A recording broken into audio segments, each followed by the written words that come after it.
All right. Hello, everybody. Welcome back to another episode of The Market Close. Boy, have things changed since the market opened. I did not open a Saratoga water. That is not the reason for why this is happening. There is a reason. And really, in the past basically hour and a half, this whole downturn started. It is quite different from what it was in the morning. If you were with me on the morning stream, we were live for about 4.5 hours. And definitely a Mitts vault. It was a party. We had a party in the morning. And if you missed it, sorry, but we had a party. We had Bitcoin at all-time highs. We had Robinhood pushing 67. We had Nvidia trying to push 137.5. We had Palantir that was green. We had Rocket Lab at 2650. I mean, CoreWeave, which somehow is still up 18%. CoreWeave was up 22%. Now it's only up 18%. I really don't know how this stock is continuing to be green. We'll talk more about CoreWeave. We had Google at 174. I mean, it was a party. S&P was at 593. Now S&P is down 1.5% at 583. Nvidia at 131 from 137. Bitcoin holding on, which is very interesting, and we'll talk about Bitcoin in a bit. Palantir down 3%, Rocket Lab down 2.38%, HIMS is down 4%, MicroStrategy down 3.6%, Google back below 170, Robinhood at 64, which Robinhood is actually holding up pretty nicely as well with Bitcoin, even though the S&P is down 1.5%. So the question is, what the hell happened? What the hell happened? And I'm sure everyone is wondering that right now. And that's what we're going to talk about. We are going to talk about what the hell happened. Thank you, everybody, for being here. Let's get into it. We got a lot of headlines to run through. We have Snowflake earnings after the bell. So we'll be looking at that as well when we get into it. I think Sam's going to be joining the show in about 30 minutes. So he'll give us his thoughts on Snowflake and what's going on in the macro. But this is the reason, the picture I'm about to show you right now, for why markets almost instantaneously, basically an hour and a half ago, went red. And if you were even staring at your portfolio, it literally was just everything swooshed all the way down with a wick that was pretty aggressive, and still a lot of stocks red on the day. All right, what happened? We had a bond auction in the United States of America. What is a bond auction? A bond auction is when we auction off our bonds to the people who are bidding to pay for these bonds. In the United States today, we had a 20-year Treasury bond auction. It was not a good bond auction. Now, there's a little bit of nuance to what is good, what is bad, but I think for the sake of this discussion, we can say it was a rather bad bond auction because there weren't necessarily the same amount of bidders that there usually tends to be on buying U.S. bonds, which again is U.S. debt. That's money that people are giving us right now. We're using that to finance the government, and then we're paying them interest on that money. Well, the 20-year spiked to one of the highest levels we've seen in the past year, 5.1%. Are we still at 5.1? Let me see right now. And that is kind of when the market really freaked out. Now we're at 5.114. Okay, so we're a little bit even more aggressive than we were when I posted that. And there's reasons for why we are at 5.114. We'll talk about them. One of the most obvious ones being Moody's, right? And potentially some of the other issues in regards to the deficit, the tax bill, et cetera. But that is the answer. That is the simple answer for why stocks immediately went red. Now, you might be asking, well, wait a second. If people are selling off bonds, which causes yields to go higher, wouldn't they be buying stocks? Yeah, kind of. And that's basically what's been happening over the past week. Over the past week, we've seen yields go up. The 10-year right here, I think, is getting ready to cross 4.5, which is not good. It's at 4.587. That's a high for the week, and that's a high for the past. Yeah, that's a high for the past month. Last time we got to 4.51 back in April. So we're basically at 4.6 if you round up. Over the past month, people were selling bonds, causing yields to go higher to buy stocks. Today, the market woke up and said that's not a good thing. Today, the market woke up and said that's not a good thing. And what do I mean by that? Well, it's kind of been this thing that we've been trying to reconcile on the show for the past couple, basically, weeks, which is that, hey, stocks have had an incredible recovery. S&P 500 back to where it was in January. Some of these stocks making all-time highs with Palantir and Nvidia getting back to almost 140. Tesla, after those, quite frankly, not good earnings. Tesla housed at 350. One of the reasons was, hey, people don't want to invest in U.S. debt. They want to invest in equities. Well, the problem is when the U.S.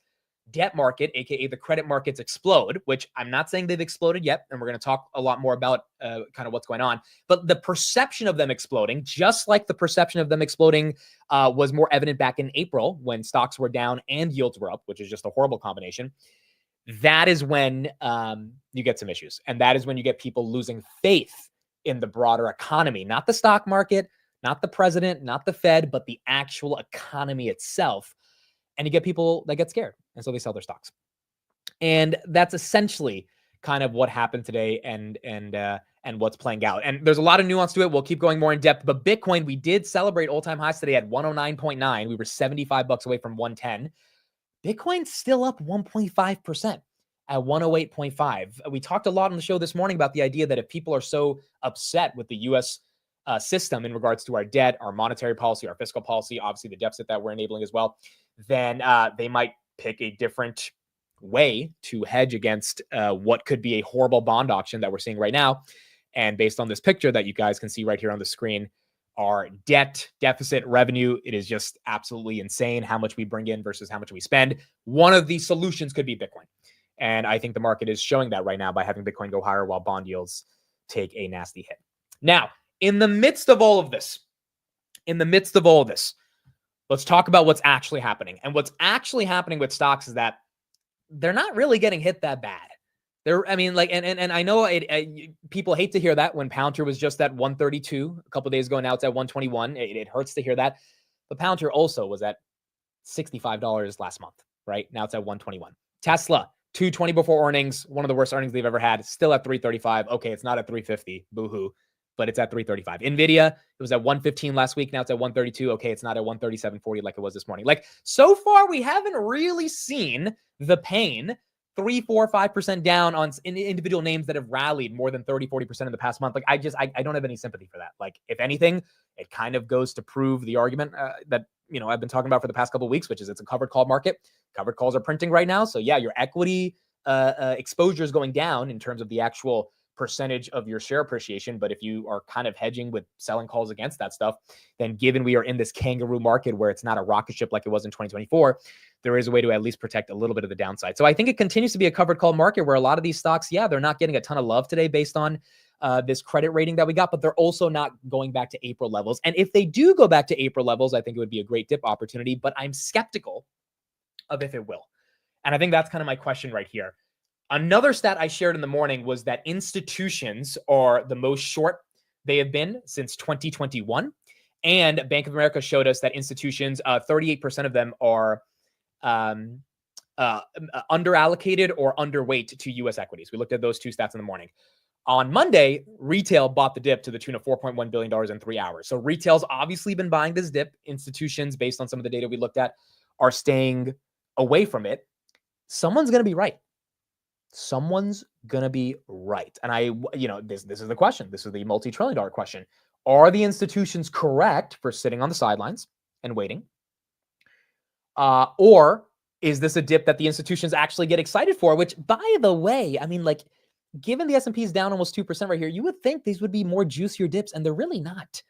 Like Nvidia 137 to 131, that's not really a dip. A couple of bucks is just, I know a couple of dollars means a lot to Nvidia, but that Nvidia at 132, it was there this morning before it pumped to 137. So you're taking us back to where we were this morning. Like, that is not the dip that I think most people are waiting for. Most people are waiting for like 110, 105, like a real solid, nasty dip. I don't know if the tooths are going to get that. And if the tooths don't think they're going to get that, do they bite right here? And is this the reason Nvidia is actually holding up at 131.90? Because you got smart money coming in because they're like, all right, fine. We missed it in April. This bond thing is causing some momentum to the downside, and that's why we're going to step in. So here's the question for everyone in the chat. We got the market closed in about 6 minutes, and then we're going to keep analyzing a lot more of these headlines. Do you trust the red? Do you trust the red? And when I mean trust, I mean basically, do you believe that this red can continue later into the week based on, again, if you're just joining the not failed bond auction, but the lack of excitement for the 20-year bond auction that we had today. Now, one thing I want to show you guys, someone responded underneath this bond auction post, and this is someone who actually works as a rate broker at a brokerage firm in the United States in New York City. Here's what he said. Amit, I'm a U.S. rates broker at a major brokerage firm in NYC. The 20-year auction wasn't horrible. It only tailed 1 bip at the auction. Dealers bought 17% of the auction versus an average of 15%. The 1 bip tail obviously forced a lot of selling in the bond market, which is when yields came up, and that's what caused the stock market to sell off. But the main reason we are seeing selling is because of the uncertainties building up this year. So you have a rate broker who's saying it's not because of the lack of demand, It's because of uncertainties. The reason we are getting a 5% handle is because of the credit rating being lowered, that's Moody's, as well as the combination of long-term inflation expectations and tariff uncertainty, and that's basically what Powell's been upset about.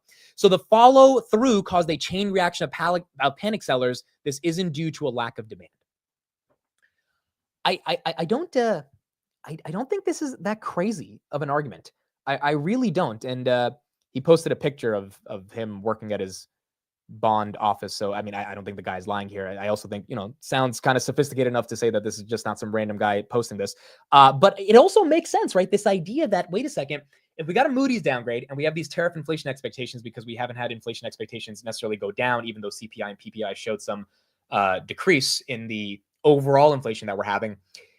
And stocks were kind of rallying for the past couple of weeks just based off pure momentum. I think we can all feel that. Then maybe something was going to break. And Moody's is what caused that inevitable break that we're seeing today. And that's what led to the 20-year having a pretty bad bond auction, not because of demand from his perspective, but rather because of the selling into that demand. Almost like, a lot of people buy a stock, but then a lot of people sell the stock. So then the stock goes flat, right? Or the stock goes red because there's just more sellers versus buyers. That doesn't mean there's not people willing to buy the stock or the bond in this example. It just means there's a lot of people taking that as liquidity to sell their bonds, which are causing yields on a net basis to go higher. Now, the caveat here, which is also a little scary, is remember, there's 3 rating agencies: Moody's, Standard & Poor's, and Fitch. If we were to get Fitch or Standard & Poor's to say, hey, we agree with Moody's, and we are also downgrading the United States credit rating from AAA to AA1 or whatever, that would not be good. Not because I think Fitch or Moody's or any of these guys really have that much credibility. It's more so because just the pure perception of a credit rating agency, again, following up with another one and them kind of tag teaming the United States in terms of the quality of our debt. Like, that's not good, right? And I could definitely see a little bit of a sell-off if that were to happen. Not to mention everything that's been going on in Japan for the past couple of days. Japan's 30-year, 40-year, and 20-year at all-time highs. It's like no one wants Japanese debt. That's an issue. And so you put all that stuff together, obviously we get some of these problems that we're seeing right now. Yeah, Fitch did it in 2023, but not Standard & Poor's, which is the other rating agency. Also, Fitch could do it again. Fitch could say, hey, we're downgrading them another level if they want to. But or Standard & Poor's. But if they were to tag team with Moody's, I think that would not be good either. So what is my take on this? 52% of you are saying no, so it's about 50-50 in terms of do you trust the red? My take is very simple. Oh, you guys think S&P already downgraded? Okay, so then they would have to do an additional downgrade at that point. S&P was 20. Okay, so this is my point, right? S&P was in 2011. So the question now is, do they take it down even further? Because if Moody's gives us the first downgrade since 2011, right? Moody's also did 2011. But if the S&P decides, hey, it's time to decline us even further, or Fitch decides to do it since 2023. Now, I don't think Fitch would do it because they literally just did it a year and 2 years ago. But Standard & Poor's potentially could be the ones to do it. That would create a little bit more of a tag team effect. Here's my take on this. I think we could go down even further, but I really don't care. And I think I've been saying this for the past couple of days. It would be awesome to see Robinhood go to 70 and NVIDIA go to 150 and Palantir go to 130, but it doesn't need to happen. I think a lot of this can be healthy consolidation. I think Robinhood settling in that 55 range, which I talked about in the morning. I would not be surprised if Robinhood went to 55. I think that's normal. CoreWeave, I don't know what the hell is in this stock, and it's up 19%. This one's weird. We'll talk more about that, but CoreWeave settling in around 85, 90. That's not crazy. HIMS, which has been a monster. Even if HIMS goes back to 50, it's still up from 25. That's not bad. So I just think if we were to get any level of a sell-off in some dramatic fashion based on credit rating agencies and not the credit markets breaking, and we'll talk more about what Bessent and Trump could potentially do to resolve some of the issues in the credit market that we're seeing today. I think that's a dip you buy. I think that's a dip that the toots buy, and I don't think that's a reason you should be scared out of your stocks. But could we get a dip? Yeah, like we were kind of due for one. We had a month and a half of winning. Seeing a little bit of losing here today, S&P down 1.65%, but I don't think that's the worst thing in the world. Wednesday, May 21st, we got a lot more to talk about, 4 p.m. Thank you, everybody, for being here. The stock market, after being green in the morning, closes red.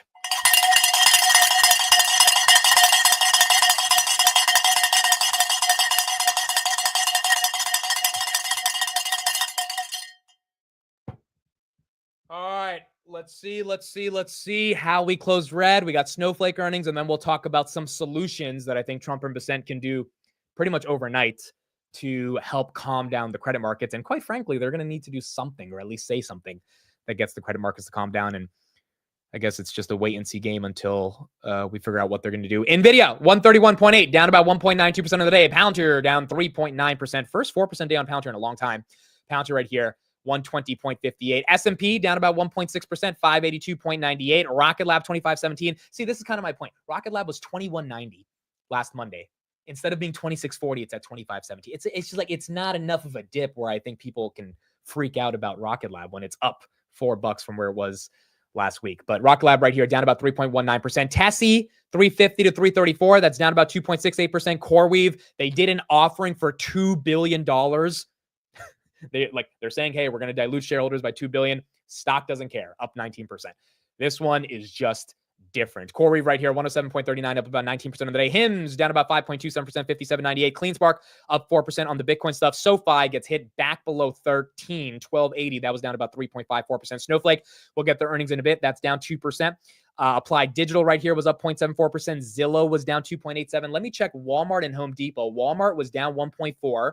Home Depot, after their earnings, was down 1.64. Lowe's had a good earnings today. They were down 1.78. And then Target had the worst earnings. They were down 5.2%, which is actually not that bad because they were down 8% in the morning. So 5%, not the worst thing in the world. The Qs had a tough day. Qs right here, 513. Apple, we didn't even talk about what's going on with Apple, but we got some breaking news on Apple. That stock is $2 away from going below 200. It has to do with OpenAI and Sam Altman. We'll talk about that in a bit.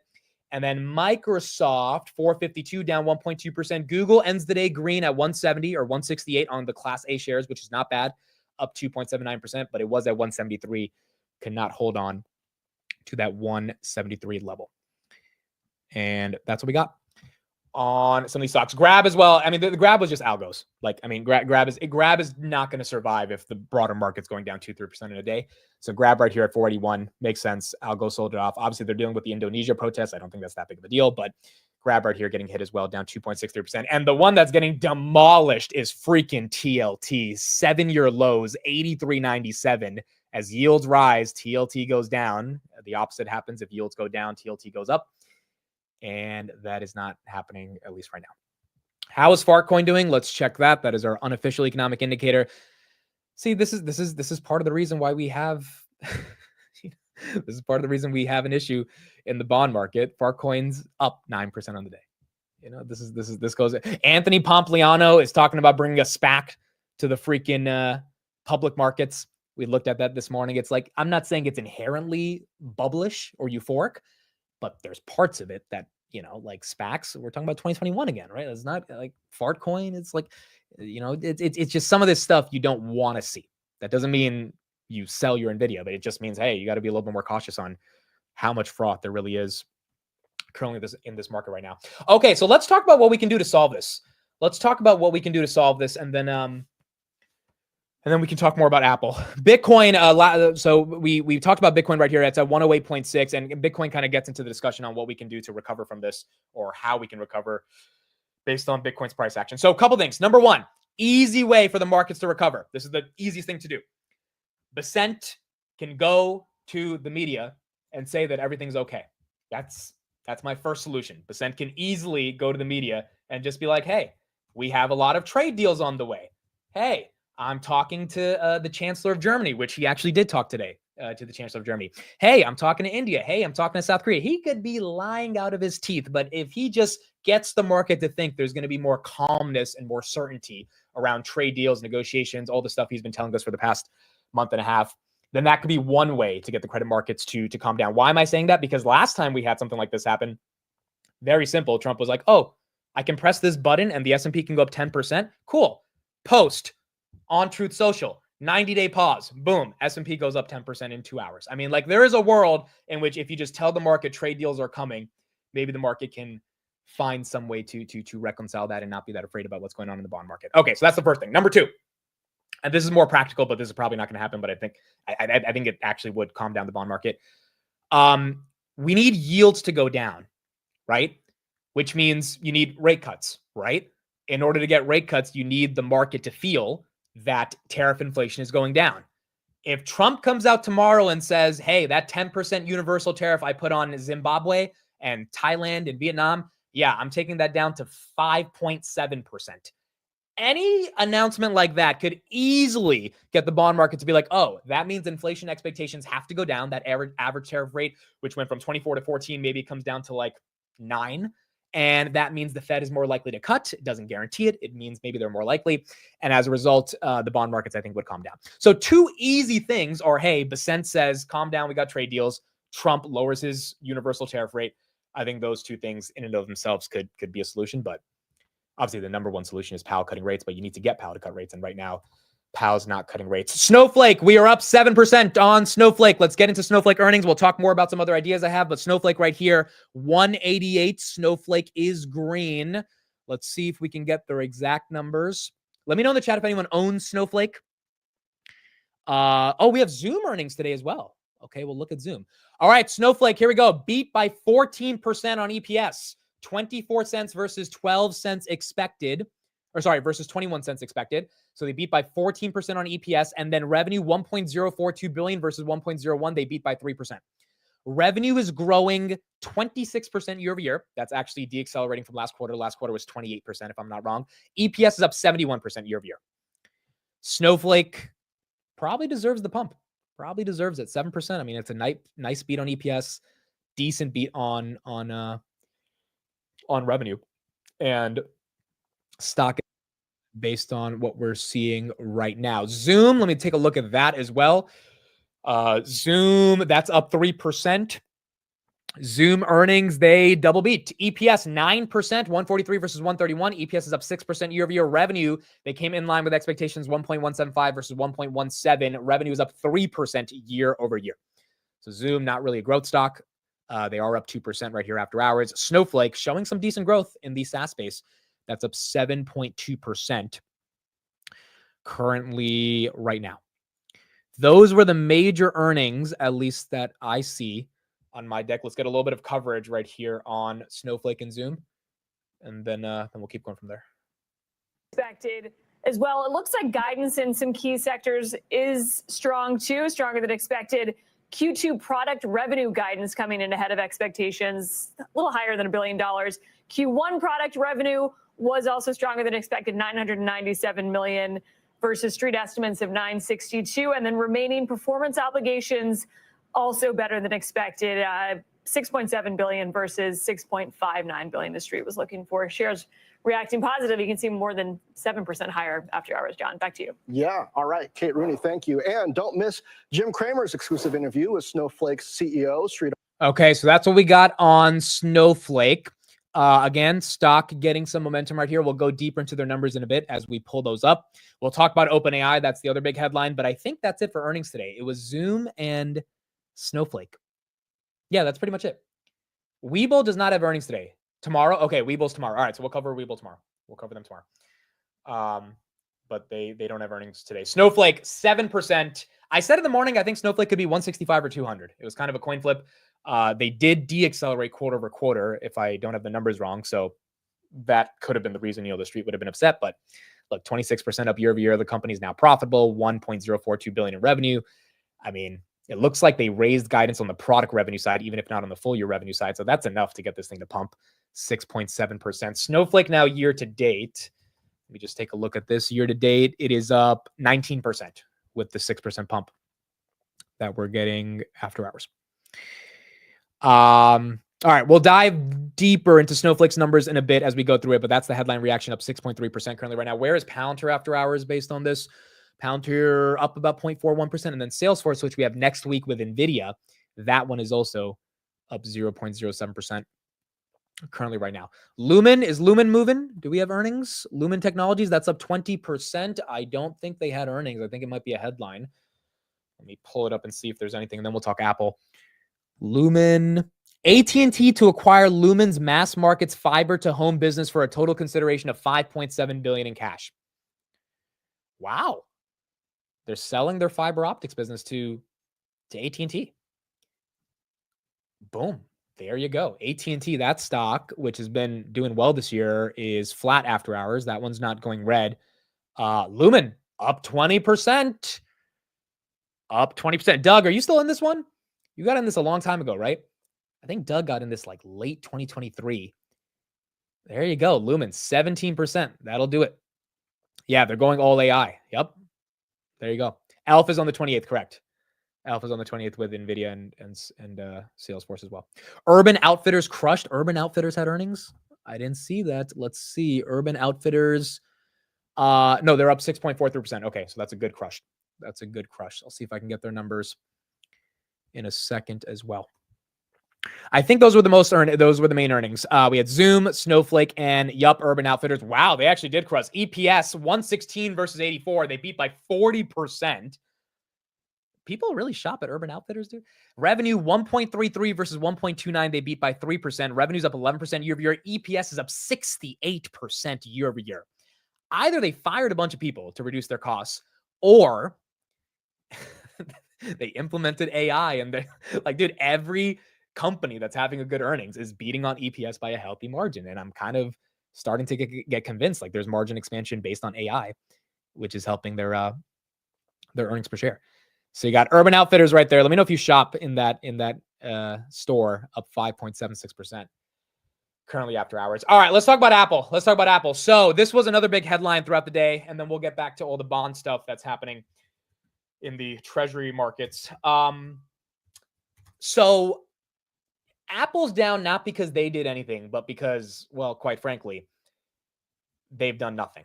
And it is the typical story of Apple doing nothing when it comes to the age of artificial intelligence. OpenAI poaches Johnny Ive. For those that don't know Johnny Ive, he was the person who came up with the design for the iPod, for the MacBook, for the iPhone, for the Apple Watch, and pretty much everything else that Apple created in the early 2000s. He is the product visionary from a design perspective. Remember when Apple made all those videos with the white background and stuff? His voice was like he was the one who narrated all those advertisements. He started a company called IO Products. I don't know what that company is. I don't know what they do, but the basic understanding of it is they build hardware for an AI native world. So they try to essentially incorporate the LLMs into a device. And you might be asking, well, wait a second, isn't the iPhone perfect to be able to incorporate LLMs? I think so. But Apple really hasn't done that yet. So now he left Apple, I think 5-6 years ago. So it's not like Sam took him from Apple. But the point is he was done with Apple, and they put out a video today. And they're, in the video, he kind of talks about the fact that all of the devices that are running AI systems right now are from 20 years ago, and they're boring and old. And he's teaming up with Sam Altman, $6.5 billion acquisition to essentially be able to go build the next generation of what hardware will look like in the context of AI. Back here with more on that. Yeah, Mike, this was all from OpenAI acquiring Johnny Ive's company IO, which is a design firm that he started after he left Apple. And what we're really seeing here is Johnny Ive poaching his best designers from Apple in order to take on the iPhone, which ironically he also helped create. And look, this is a rough look for Apple here because they lost Ive, the soul of Apple products, about 6 years ago. And then we had Ive go on and poach his successor and several others from that iconic design group within Apple. And now you have the best designers working for OpenAI on this mystery device. This has been a quiet theme, by the way, at Apple since Ive's departure. The design team kind of taking a backseat to Tim Cook's operations mindset. Cook's tenure, though, of course, has been a massive success. The numbers tell the story there. Just look at the stock. But what used to be core at Apple, that innovative new hardware and designs, those are largely seen to have taken a backseat to that. And you can see it in things like the Vision Pro, which came out last year and kind of missed the mark. It wasn't really the blockbuster product so many people at Apple had hoped it would be. And then, of course, there's artificial intelligence, where Apple is still behind, especially after failing to deliver the Siri update this year. So now you have Johnny Ive here saying his entire career led him to this moment, building an AI device for OpenAI and a potential iPhone disruptor, Mike. Yeah, really dramatic. You can see it in the stock chart, and really inflames a raw nerve that people have about Apple potentially being left behind in this world. Steve, thank you very much. So not only that, but then you got this headline from China. China's smartphone exports to the U.S. dropped 72% month over month in April to 689 million, the lowest in 14 years. This includes shipments of the Apple iPhone and other mobile devices. By comparison, in October of 2024, 8 months ago, so smartphone shipments were 8x higher at 5.7 billion. Meanwhile, the value of China's exports over phone parts to India has doubled since August to a record 1.0 billion. This comes as Apple looks to obviously shift a significant portion of iPhone production from China to India. So this is not necessarily just lack of demand. This also has to do with Apple changing their production efforts from one place to another. However, it does showcase that there is a fundamentally different change in terms of how the global markets are going to be interpreting where the iPhones come from, who they're delivered to, and ultimately who's going to be the bigger player, whether it's going to be China or India, in this race for now more strategic manufacturing that gets us away from tariffs. Obviously, Trump does not like the fact that this is all going to India because he wants it to come to the United States. But then again, Trump has a bond market that is screaming right now, and I don't know if Apple making iPhones in the United States would necessarily help that. Apple right here, 201.9, that's down about 0.09% after hours, down about 2% on the day. The big news is OpenAI getting Johnny Ive. Now, I don't know what a new hardware platform will look like for AI. Quite frankly, I'm very skeptical of any hardware device being able to be integrated with AI in a meaningful way. Do you guys remember Rabbit? You guys remember Rabbit, the stupid Rabbit device, the R1? I mean, like, I was skeptical the day that came out. I continue to be, I mean, this, like, some of this stuff was just dumb, bro. And then there was another one. It was like a bracelet you could wear. It's like, dude, I am so skeptical on these hardware devices. A lot of them like use voice as the main OS to be able to communicate with the world. Maybe the models aren't good enough for these devices to succeed, but I'm just not buying it. I just don't believe it. I really don't think that a new form factor, whether it's glasses or whether it's some device that doesn't have a touchscreen and that's asking me to communicate via my voice, is going to be the winner. I think the iPhone is the winner here. I really do. As much as I don't want to buy Apple stock, I think the iPhone is the perfect form factor, or the phone in general, but they just haven't incorporated AI into it. And you got WWDC on June 9th, so maybe they start to show that off, but I'm kind of scared. I don't think Apple's going to really show off anything exciting on WWDC. So it's one of those things where OpenAI is worth $300 billion. One of the reasons they get this valuation is they have the fastest growing LLM, and they're actually trying to do stuff. Whether it's going to work or not, we'll find out. But they're moving fast. And I think that's why the market continues to give OpenAI this valuation. David Sachs is on CNBC. Let's switch to him. Let's see if he's talking Bitcoin or AI. We'll have a lot more to talk about when it comes to Bitcoin. Again, we hit all-time highs today. It was pretty incredible. And then markets tanked based on this bond auction, even though Bitcoin didn't really tank that hard, 109 to 108. Not the worst in the world. All right, here's David Sachs. He's commenting on Bitcoin. So let's see what he has to say here right now. See you again. I actually want to start on AI here because Jensen Huang talking to me earlier this month about these chip curbs, mentioning it again from Computex in Taipei this week. The idea that maybe they're not working, that we ought to just like compete, get China, everybody else into our ecosystem. When America competes, America wins. What's your thinking, the administration's thinking on the usefulness of some of these chip curbs? Well, John, good to be here. So on the chip curbs or export controls, I think there's strong bipartisan consensus in Washington not to let China have our most advanced semiconductors because there's a potential dual use to the technology. But I think that Jensen's right with respect to the rest of the world. We want the rest of the world using our semiconductors, building on the American tech stack, as opposed to creating an opportunity for Huawei to come in and create a Huawei Belt and Road. So I think we need to revise the export controls with respect to the rest of the world, but I think we have to keep them for China. And what do we do about power?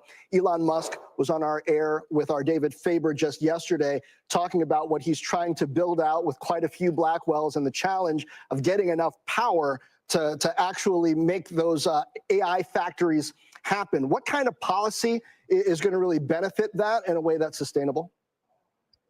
Well, John, I think the president has spelled it out. We need to unleash the American power industry. We need a lot more electricity in the United States. We need to make it easier to permit. We need to drill, baby, drill, as the president said. And we've got to build, baby, build. We got to build these data centers. So I think the Trump administration wants to get all of these regulations out of the way. They want to alleviate the bottlenecks. And I think that's just the direction we just got to keep going in. Now let's talk stable coins. There's this bill trying to make its way through the Senate. What's your take on the concerns, certainly on the Democrat side of the aisle, that there aren't enough safeguards here to keep maybe the president himself and his family from benefiting from this kind of legislation?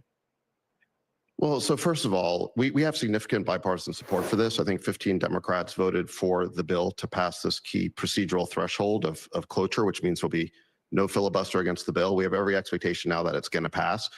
And I think the reason it's going to pass is because stablecoins offer a new, more efficient, cheaper, smoother payment system, new payment rails for the U.S. economy. It also extends the dominance of the dollar online, and it also creates billions of dollars or trillions of dollars of demand for our treasuries. So I think for all these reasons, the stablecoin bill is going to pass, and it's going to pass with significant bipartisan support. How long do you think before stablecoin would start to really have that dollar support effect you're talking about? I mean, I think it'll be immediate. So we already have over $200 billion in stablecoins. It's just unregulated. And I think that if we provide the legal clarity. Remember the Genius Act passed today, which is the stablecoin legislation. That's probably one of the reasons that Bitcoin pumped as hard as it did. And now there's a lot more regulatory frameworks around how stablecoins can be adopted in the United States. Bullish for the crypto ecosystem, bullish for Bitcoin, and maybe that explains why we hit all-time highs today. And legal framework for this, I think we could create trillions of dollars of demand for our treasuries practically overnight, very quickly. I understand that you have argued that it was important in this trip through the Middle East just now, making some of the deals, particularly around AI that the administration did, to get in there versus China, Belt and Road style, doing it as well. What do you say to the criticism that there's some moral ambiguity around the dealings with the likes of Saudi Arabia, given some of the headlines we've had about that regime's actions over the last few years? Well, I don't buy it. I mean, here's the thing. These countries are extremely resource rich. They're energy rich, and they have the largest sovereign wealth funds in the world. If we don't partner with them, they're going to be forced into China's arms, and they want to partner with us. They want to build they're on the American tech stack. They don't want to be building on the Chinese tech stack. So I think it's in our interest to partner with these countries and to have them be the piggy bank for our AI efforts, not China's. So back to the AI question. What kind of scale do you think is necessary? Okay, we'll go back to David Sachs in a second. But speaking of AI, folks, Navitas. Let me know if you own this one. NVTS semiconductor company, 93% after hours. This market is wild. 93%. Why? Because NVIDIA just announced they are partnering with Navitas for the next gen 800V HVDC power solution for data centers. There you go. Jensen's the man. Jensen says anything, and your stock can go higher. So this will enhance the power efficiency and reliability for NVIDIA's next-gen AI data centers. This will revolutionize traditional power distribution, meeting gigawatt-level demands. The collaboration could set new efficiency standards in AI data centers. The HVDC infrastructure might reduce operational costs for data centers significantly. And the statement from the CEO of Navitas: we are proud to be selected by NVIDIA to collaborate on their 800 HVDC architecture initiative. Our latest innovations in high-power GaN and SiC technologies have seen world firsts and have created new inflections into markets such as AI data centers and electric vehicles. And the stock right here is up 94% based on this partnership that we're seeing right now after hours.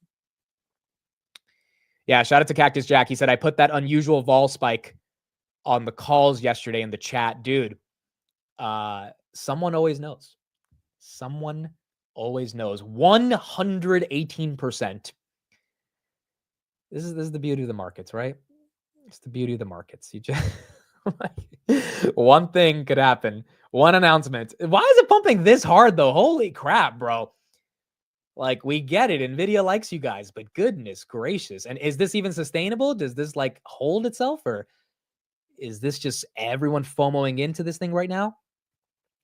130%. It was at 94% 2 minutes ago. Now it's at 130%.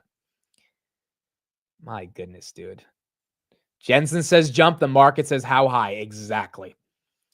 Exactly. Dude, well, if anything, Nebius, freaking CoreWeave, NVTS now. I mean, it's just making me more and more bullish for NVIDIA. And, we got an earnings coming up, which hopefully they'll be able to deliver on as well. All right, let's get back to David Sachs, and then we'll get into some of these other headlines that we have right now.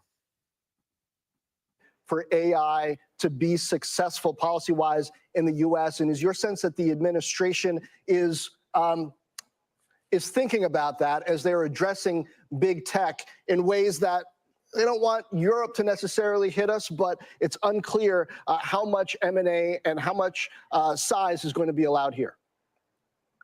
Well, I think we want to win the AI race. That's the bottom line, John. And I think we're going to do what's necessary in terms of building, in terms of creating more power, in terms of supporting innovation. I think we're going to do all those things. America has to win the AI race. If we don't, it'll be very bad for our economy. It'll be very bad for our military. So I think we're going to do what's necessary to win this race. All right. David Sachs, AI and cryptos are in the Trump administration now. All right. So Sachs basically saying, hey, we really don't care about anything other than making sure America wins when it comes to AI, which is good for NVIDIA investors because NVIDIA needs to be able to sell all across the world. Here is the Snowflake earnings. Let's pull this up because we haven't gone super deep into it. So product revenue of $996 million. That's 26% year-over-year growth. Net revenue retention of 124%. I think Palantir's at 127. So a little bit higher for Palantir, but still incredible for both. 606 customers with a revenue greater than $1 million, 754 global, 2,000 customers. RPO is up 34% year over year, 6.7 billion. I think that was 5.7 last time. So that one's up. Not too bad quarter over quarter. Revenue for the quarter itself was $1 billion top line, 26% year over year growth. Product revenue again, 996 million. CEO says Snowflake delivered another strong quarter with product revenue of 997 million. Snowflake's mission is to empower every enterprise to achieve its full potential through data and AI, or focus on making the Snowflake platform easy to use to embed fluid access to data wherever it is, and trusted enterprise-grade performance is what makes us differentiated and beloved by more than 11,000 customers. Do they give guidance? They are guiding for 25% growth in Q2, 1.04 billion in product revenue, basically the same for regular revenue. And I don't think they do share buybacks. They're guiding for fiscal year 2026, 25% year-over-year growth, so 4.3 billion. Palantir's guiding for 3.9 billion. So if Palantir can do another 400 million, they would be matching up with Snowflake. Operating income 8%, adjusted free cash flow 25%, product gross profit 75%. That operating income margin is disgusting at 8%. But granted, Snowflake is investing a little bit more into growth versus pure margin expansion. Yeah, they're still operating income negative at negative 43%, dude. Goodness gracious. Palantir is at 45%, if I'm not wrong, positive. So you do have some numbers there to the downside, but the street doesn't care. The stock has been dead for a while, so the numbers are good enough to get it some love. Snowflake right here up 6.18% in the after hours. What will be the value of Palantir when they get to 11,000 customers? If Palantir maintains the type of multiple it's getting right now from Wall Street and they have 11,000 customers, I don't know, dude. I think they only have 700 customers right now. Like, this could get really exciting for Palantir over the long term. United Health is down 2% after hours. Why is United Health moving? Below 300. It ended at 302. Now it's at 297. What do we got on UNH? What do we got? Is it something bad? No, JP Morgan just said $405. Like literally 3 minutes ago, they just put out a price target of 405. They said we remain constructive. I don't think it would go down off JP Morgan saying we like it at 405. It's at 296. I think there's a headline. It's got to be some headline, I think, that's causing it to go down. UNH, I think Sam should be on in a couple minutes. We'll get his thoughts on Snowflake and the broader markets, and we'll see what he has to say. But UNH, no, dude, the JP Morgan is the only thing I see after hours. Why is it going down after? Wait, is it this? Maybe it's this. Okay, here we go. CMS has rolled out an expanded Medicare Advantage audit plan. They're now set to review all eligible contracts, recover past overpayments, and speed up audits from 2018 to 2024 using new resources. That will affect Humana, CVS, and UNH is what it looks like. So they're getting audited more aggressively. I mean, that could be a reason. Stock's down 1.5. That's not a good enough reason. Remember, in the morning, the stock was down 5% because of that Guardian article. Again, fully not confirmed, but the Guardian article was accusing them of basically paying hospitals to not accept as many payments to lower their premiums. So that's why the stock got hit today, but it's down about 1.5% right here. After hours. Zoom is dumping. Zoom was up 3%. Zoom is now only up 0.64. So Zoom's green kind of went away as well, based on what we're seeing right here. All right, let's bring on a guest to the show, get their thoughts on Snowflake, the Fed, everything that's going out currently right now, and how they're making sense of this market. Sam, what's up? Back again. What's going on, dude? How are you? I'm good. How are you? Peachy. Got kicked off my high horse today. But don't get me wrong, it was fun for a minute. And then I got a little excited about my year to date. And then down we go. Dude, you're not dude. The market open was a party. Like, it was a party. Like we were having fun, bro. We were counting like what vacations we're gonna take. And then, you get humbled. Like, because why not? Yeah. Why not? Close the airlines tab. Close the tab with all the tickets to go to Europe, all that stuff, the new Jensen Wong jacket, like your fifth one probably. There you go. Hey, but the vacation might come back. Snowflake is up 7%. So okay, so I want to get your thoughts on Snowflake, but first I want to talk about the Fed. 20-year auction didn't go that well. What is your general thoughts on what's going on in the bond market? I mean, it's not the tail auction, last December. It was bad as well. We don't have the 20-year long-term yield auctions or long-term treasury auctions too often. But this one came around when the yields are pretty much at their highs. So it just kind of pushed it up a little bit higher. Definitely not what the market wanted to see. So, it's like, I would say that if we were not so far extended as we were today, the reaction would have been much more muted. But being in the pretty much the highs of the week, right when that came out. And the ironic part was that like we all knew this was coming, right? The auction is displayed on there. And I was like, this is gonna be pretty bad. So I actually had some puts ready, far out of money puts on the Qs when it came out. And I looked at it, I was like, oh, okay, but used to like that range QQQ 517 level. It's when I took profits, and then down we go. And I'm like, oh, well, of course I sold too early. Overall, I think the rates, they stopped dropping. They stopped rising at a certain point. TLT stopped dropping. And I think at that point, the market's like, okay, let's breathe for a minute over here, So I still think the bull market is still intact. I don't think this is a massive reversal. We knew the demand for the auction was going to be low, which led to the much higher sale for the yield. And, we kind of knew this was going to happen. But, when the market gets very fragile at such an elevated extended point, it's going to kind of sell off to kind of balance out a little bit. And here we are. So I think what you said right there is really accurate. All of us knew as markets were getting back to where they were in January, there was going to be something, whether it was a Moody's or a bond, there was going to be something that would cause a little bit of the pain. And it ended up happening today. So here's my deeper question. Are you at all concerned that bond auctions in the future are not going to have as much demand, and that's going to cause the Fed to have to step in? Like, could it get that bad in your opinion right now?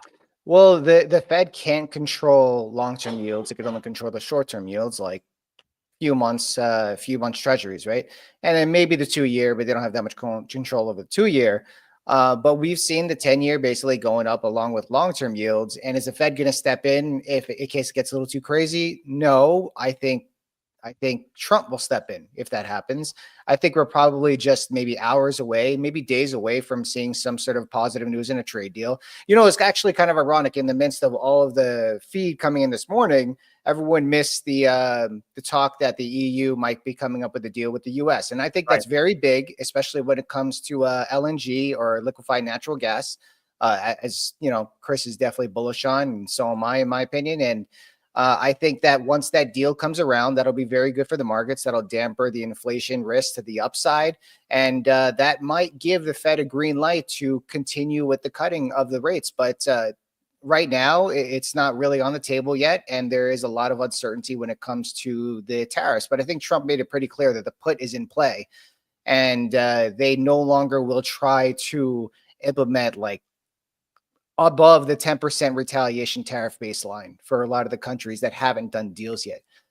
But what does Trump do exactly, in your opinion, to get the yields to come down? What is he going to do? I mean, one, he could come up with a deal with the EU. I think it might take a little bit longer time because we're dealing with a lot of variables there, plus a lot more countries and so on that have to vote on it and whatever. But what does he do? I mean, dude, he can release a tweet just saying pretty much anything to talk up the market. Like he's literally just a keyboard away from bringing the market up 2-3%. The only thing is that we've gotten a slew. Basically, the parabolic move we've gotten off the positivity and off the good news from the trade and the tariff wars has come up, and now it's kind of slowing down as far as those talks go. And like it's starting to get at the point whenever you see like the positive headlines or Trump says something really good, like the market rallies a little bit and it kind of like sells off. I feel like we're kind of in a range. What is he going to do? I mean, he might basically plan a trip to Japan per se. He might say he's meeting with the leaders of some of the countries in the EU.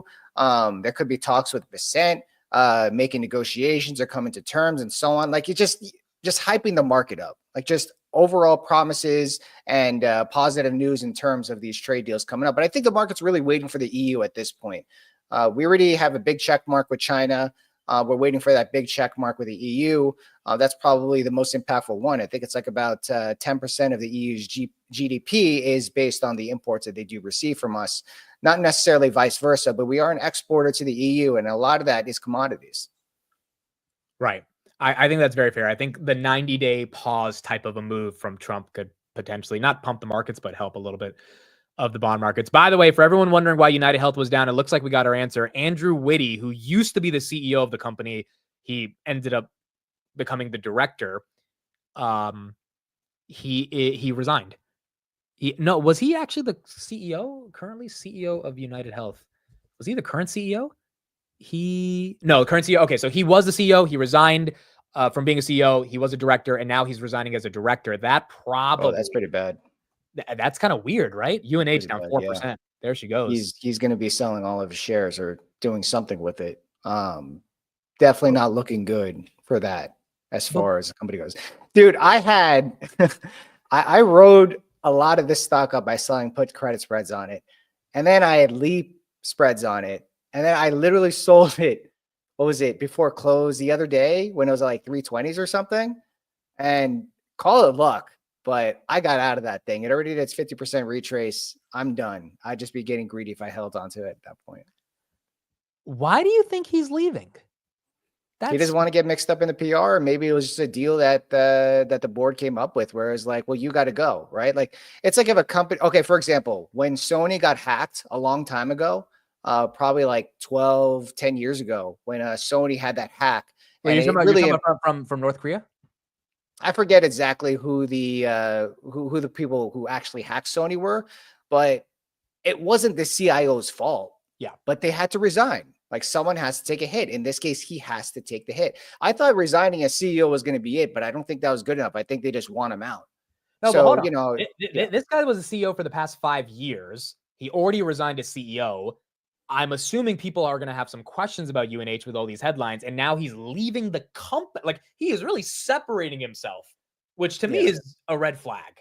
Well, I don't think he just decided that he's going to leave. I think it was more of a premeditated plan to do that, right? Like he's part of the director of boards, right? He has to, they all have to vote on it for the most part. Like he can just be like, I'm out, guys. Like they thought this is the best way to execute it. And they probably came up with some deal with them, whereas like, in order to keep your shares and all this stuff, you need to do this and whatever. And I don't know, whatever it is. I don't have the benefit of being part of a board of a company, but I'm sure there was some sort of plan. And this is one of the steps toward that plan. My thing here where this gets scary is what if he was the guy who had his hand in the cookie jar as the former CEO? What if he was the guy who was corrupt and they're just trying to the cookie, you know? Yeah, maybe. Or, and they're just trying to separate him from all the corruption. Although like you kind of can't if he, it's like, this is why I think, the stock's obviously down right here. It's not him. It's not him. I mean, okay. He may be a part of it, but like, it's not just him. There's other people, right? There's other bad cookies in the jar. And he's just the head of the person in the top has to take the hit depending on how big it is, right? This wasn't a hack, so the CIO can't drop down. The COO isn't good enough to drop down. He needs to be the leader of the company. He's got to take the fall, and they probably paid him for that, or not paid him, but like gave him some sort of compensation to hush hush. The big thing would be that is if he said something, or if he says something in the near future, that would be really bad if that happened, because then you have a disagreement between someone who used to run the company and the company itself. And that's just going to ruin the entire image more than it already is ruined at this point right now. Right. Guys, Sam's Twitter, I'm putting it in the description. If you have not followed him, please make sure to follow him up on Twitter. Great market commentary every single day, especially around the macro. Sam, here's a question for you. Bitcoin, why is it at 108, even though the S&P is down? Honestly, this is the reason why I'm still bullish, because you have the riskiest asset in the planet, and CoreWeave too. I don't know if you saw CoreWeave closed. I bought it today. Yeah, I day traded it, and I could have made another $15. Man, or your mom day traded it for you. Come on, man. Come on, man. You're turning your mom into a DJ, dude. But dude, anyways, her covered calls printed today. I'll just say that. Oh well, I'm sure they did. Those hood cover calls definitely printed. I bought them back too early, but I mean, hey, I'm not gonna. I mean, hood is still in the mid 60s, right? Like CoreWeave close to the high day. Bitcoin's near all-time highs again. Like it's so hard to believe this is the top if that stuff is still happening. In December of 2022, even before that, Bitcoin made its double top, and Bitcoin topped way before the market did, right? It's usually how it goes. It cascades from the riskiest to the least riskiest that's falling at the top of the market. But I don't know how we could possibly be at a top if Bitcoin is still near all-time highs. Well, could there be an argument that people are so upset at the debasement of our currency and the deficit spending that they're just saying, screw the traditional ways that Bitcoin performs with the NASDAQ, we're buying it as a hedge? No, get out of here. You don't believe that? You don't think there's any? No. Why? It is the riskiest asset in the planet. It's magic money. It's not that risky. If people were looking for a safety trade, gold would have popped to all-time highs. It didn't. It's like, I think it's like maybe a few percentage points, 5-6% off all-time highs, and would have popped. Crypto is a risk-on barometer, right? And it kind of helps to know that when we hit the bottom in the April lows, crypto didn't make the bottom or it didn't stay near the bottom. So it was kind of easy to say like, hey, we're still pretty risk-on over here, right? Yeah, there you go. Gold all-time high was like 3,500. 35, yeah. It's like, it's like 8% away from there, 7%. Yeah, look, you have a hell of a point. Bitcoin still requires people to be risky. But I understand your point, because in March of 2023, when we had the Silicon Valley bank failure, crypto popped hard from that. I think it rallied like 20-40%. So that makes sense, but nothing blew up yet. Nothing blew up. So, and I think that's what the sell-off for today is like, the bond market's getting sold off. Real yields are at a pivot high. Someone's going to blow up. It's like, well, I mean, yeah, but what if nothing blows up? Then it was a nothing burger. The market's going to rally back to all-time highs.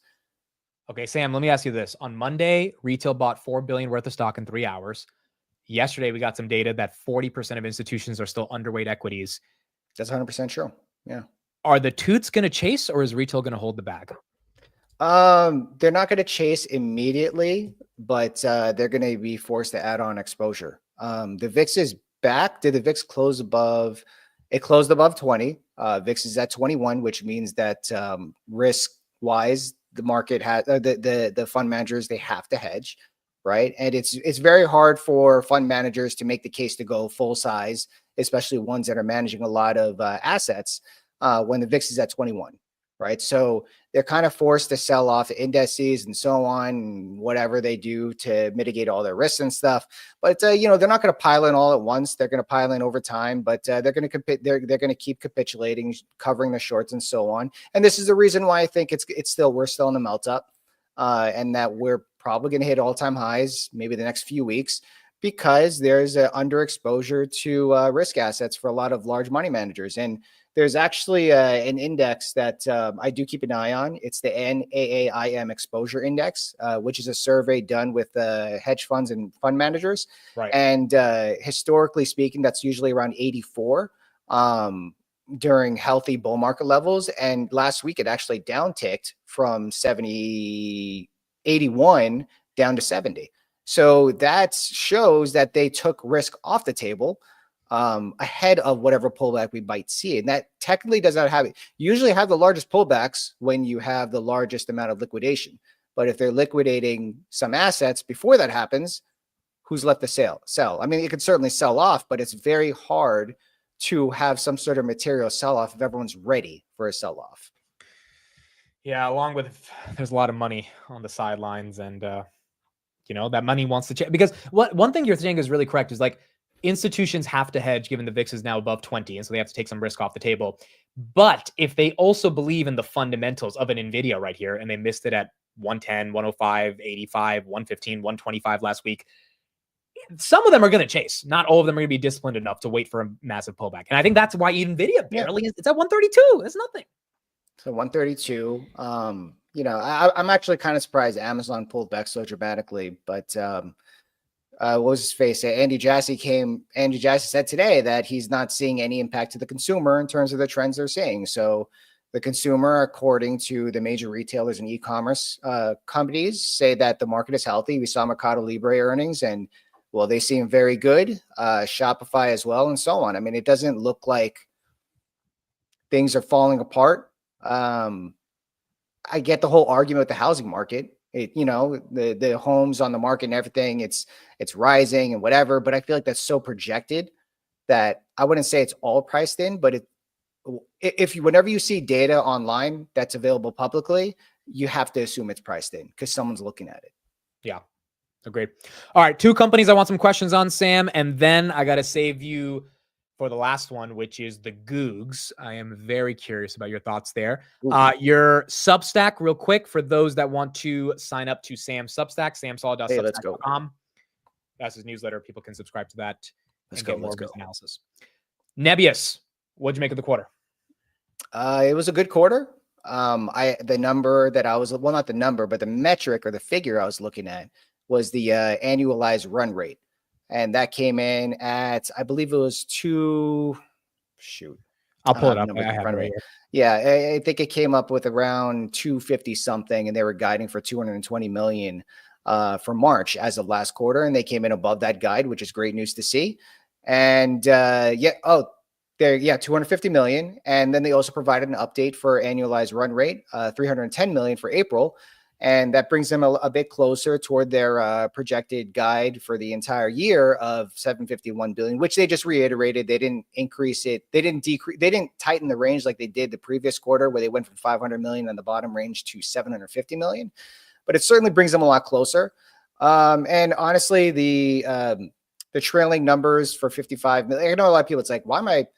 They only made $55 million last quarter, but they're worth like 8 billion today. That makes like no sense. Like that means they're like 100 times price to sales or whatever the number is. Yeah, I think it's like about 100 times. I don't know.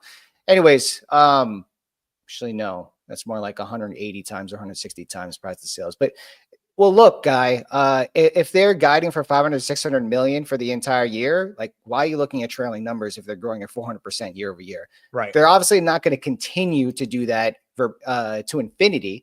But at the same time, it's like you can't use those type of figures. You have to use the forward figures, right? So if you want to look at it from an absolute perspective, you can look at the price of sales in terms of the 500 to 600 in revenue. But I would definitely, especially a company growing this quickly, I would look at that annualized run rate. Now, one thing, ARR, because we're going to talk about Snowflake soon, is annual recurring revenue, right? Yeah. For software companies, that's what it is. That's basically saying they're taking the revenue that they signed up as a annual contractual value per client, and they're aggregating all that together and taking the average, and that is your annual recurring revenue. In this case, this is annualized run rate. So you're taking how much they earn for that month and multiplying by 12. So that's why it's like, it's not necessarily how much they're going to make for the next 12 months. It is how much they made for the last reported month times 12. So that figure can grow pretty quickly, right? So they grew that figure from March to April by 24%. To calculate that out for the compound monthly growth rate all the way until the end of the year, that's a 15.77 growth rate, right? So if they achieve that, they're going to attain the top end of that range of 1 billion ARR. And if that happens, the company's going to be going places in terms of its price. The thing is that people are expecting the worst from this company. So they're, I wouldn't say missing the boat. I'm not trying to get in one hurry up anyone, because I could probably see the stock going like the mid low 30s or high 20s at some point. We are super risk on right now. I'm sure if we get like a 5% pullback, this thing will easily be in the 20s again. And that's ideally when I would add to my position. But yeah, I mean, I would say other than that, the thesis is still intact. You know, Bezos is investing, CTO Shopify is investing into Loka, which is one of its subsidiaries, and ClickHouse valuation is probably going to expand a bit further. Hims is down 3.4% after hours. I don't know why, unless it has to do with that auditing thing we talked about. I don't think I mean, Hims is that's just affected. normal moves for him. No, but 3% after hours is not, that's not like 0.4. Nothing else is. The only other stock that's down after hours is UNH. I don't know. I already trimmed it. So unfortunately, I don't have any more. Why do coverage you going have into such it. paper hands when it comes to Hims? No, I mean, I told myself if it gets to all-time highs or near all-time highs, I'm going to trim it. And I did. And now in my core position, which is half the size I started with. So You have paper hands. I have paper hands. Yeah. All right. Snowflake up 7%. All right. Looks like a good quarter. What do you think? Is it still up there? Oh, okay, good. It's like waiting to get the rug pull for a minute. No, it's a good quarter. It's Yeah. a good quarter. It's a decent quarter. But I would argue that people expect the worst all the time with Snowflake, and so was I. And they came in and they didn't expect the worst. Big thing that happened this quarter. Okay. One, they're having revenue at what is the growth rate here? Product revenues at 26.2%. Product revenue is really what you want to look at for this company. The thing that I found very impressive, not very, could be better, but was that SBC, which is, you know, the main bear case for this company, grew at 14%, but revenue grew at 26%. So when you have stock-based compensation growing slower than revenue, the stock-based compensation as a percentage revenue is going to decrease, and that is now at 35%. So we went from like 41% a few quarters ago to now 35%, and they guided for about 25% product revenue growth for the entire year. So if they keep that SBC in check, that will continue decreasing as a percentage revenue.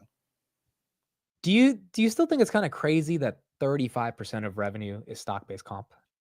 No, you got to pay for talent in this competitive industry. Now, if you're going to bring a Palantir, well, they don't. How'd really you know? How'd you know? I don't know, because maybe you own the whole float or something. So, I mean, they don't really have competition, you know, per se with their particular niche, right? Like there's no one trying to compete with I mean, there are people trying to compete with Palantir, but it's like you can't even touch them when it comes to that. Like they have an entire AI platform. Like they are the leader of software when it comes to AI, right? So it's very hard to touch them when it comes to that.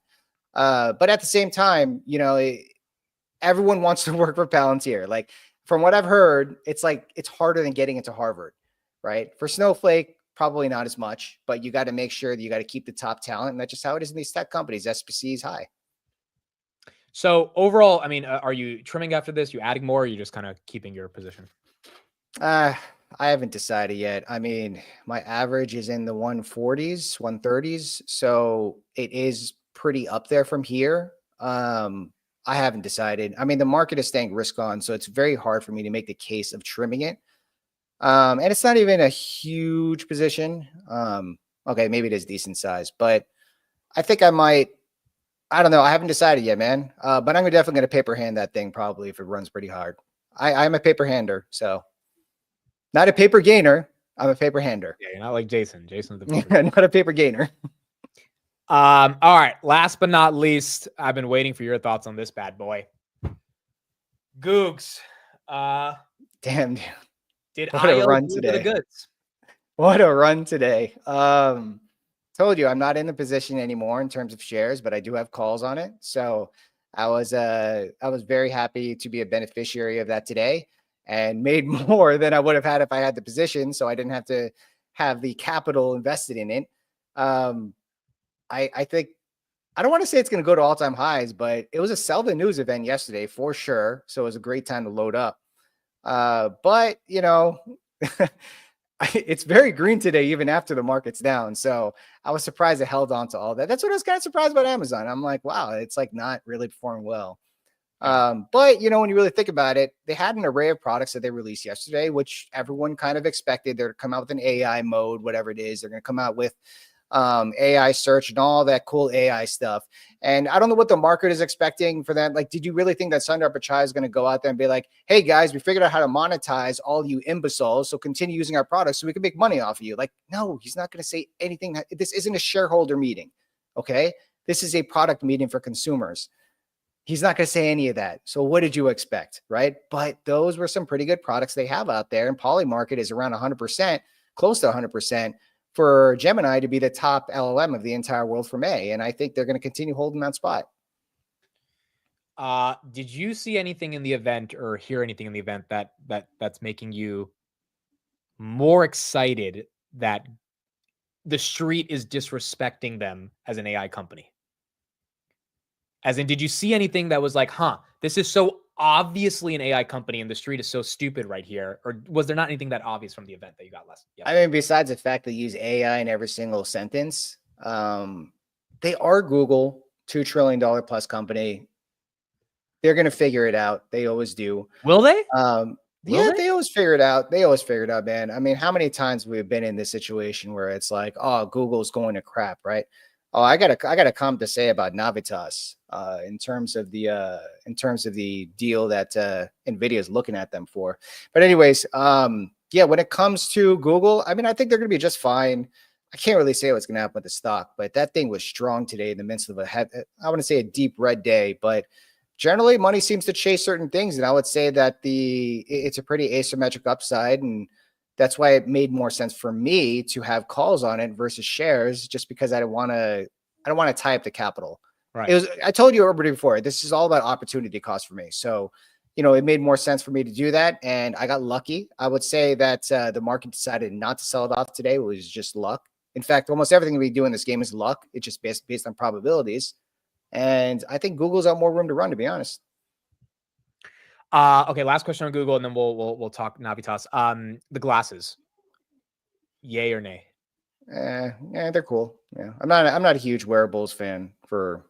I use the AirPods, not the AirPods, the the Vision Pro, and dude, I gotta tell you, I felt like my eyeballs are gonna fall out of my face after I use that thing. Like, I don't know how someone can literally stare at 4 gigantic screens inches away from the eyeballs for hours on end. Like, I can't do it. That's just not me. Maybe these glasses are going to be a little more lax in that sense, but I don't think we're ready for this. Like, this is just, no one's going to walk around with these things. It's pretty crazy. It's too early.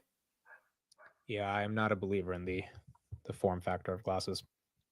Just not at this level. All right, so you're still bullish Google. Makes sense. You got some calls for your exposure.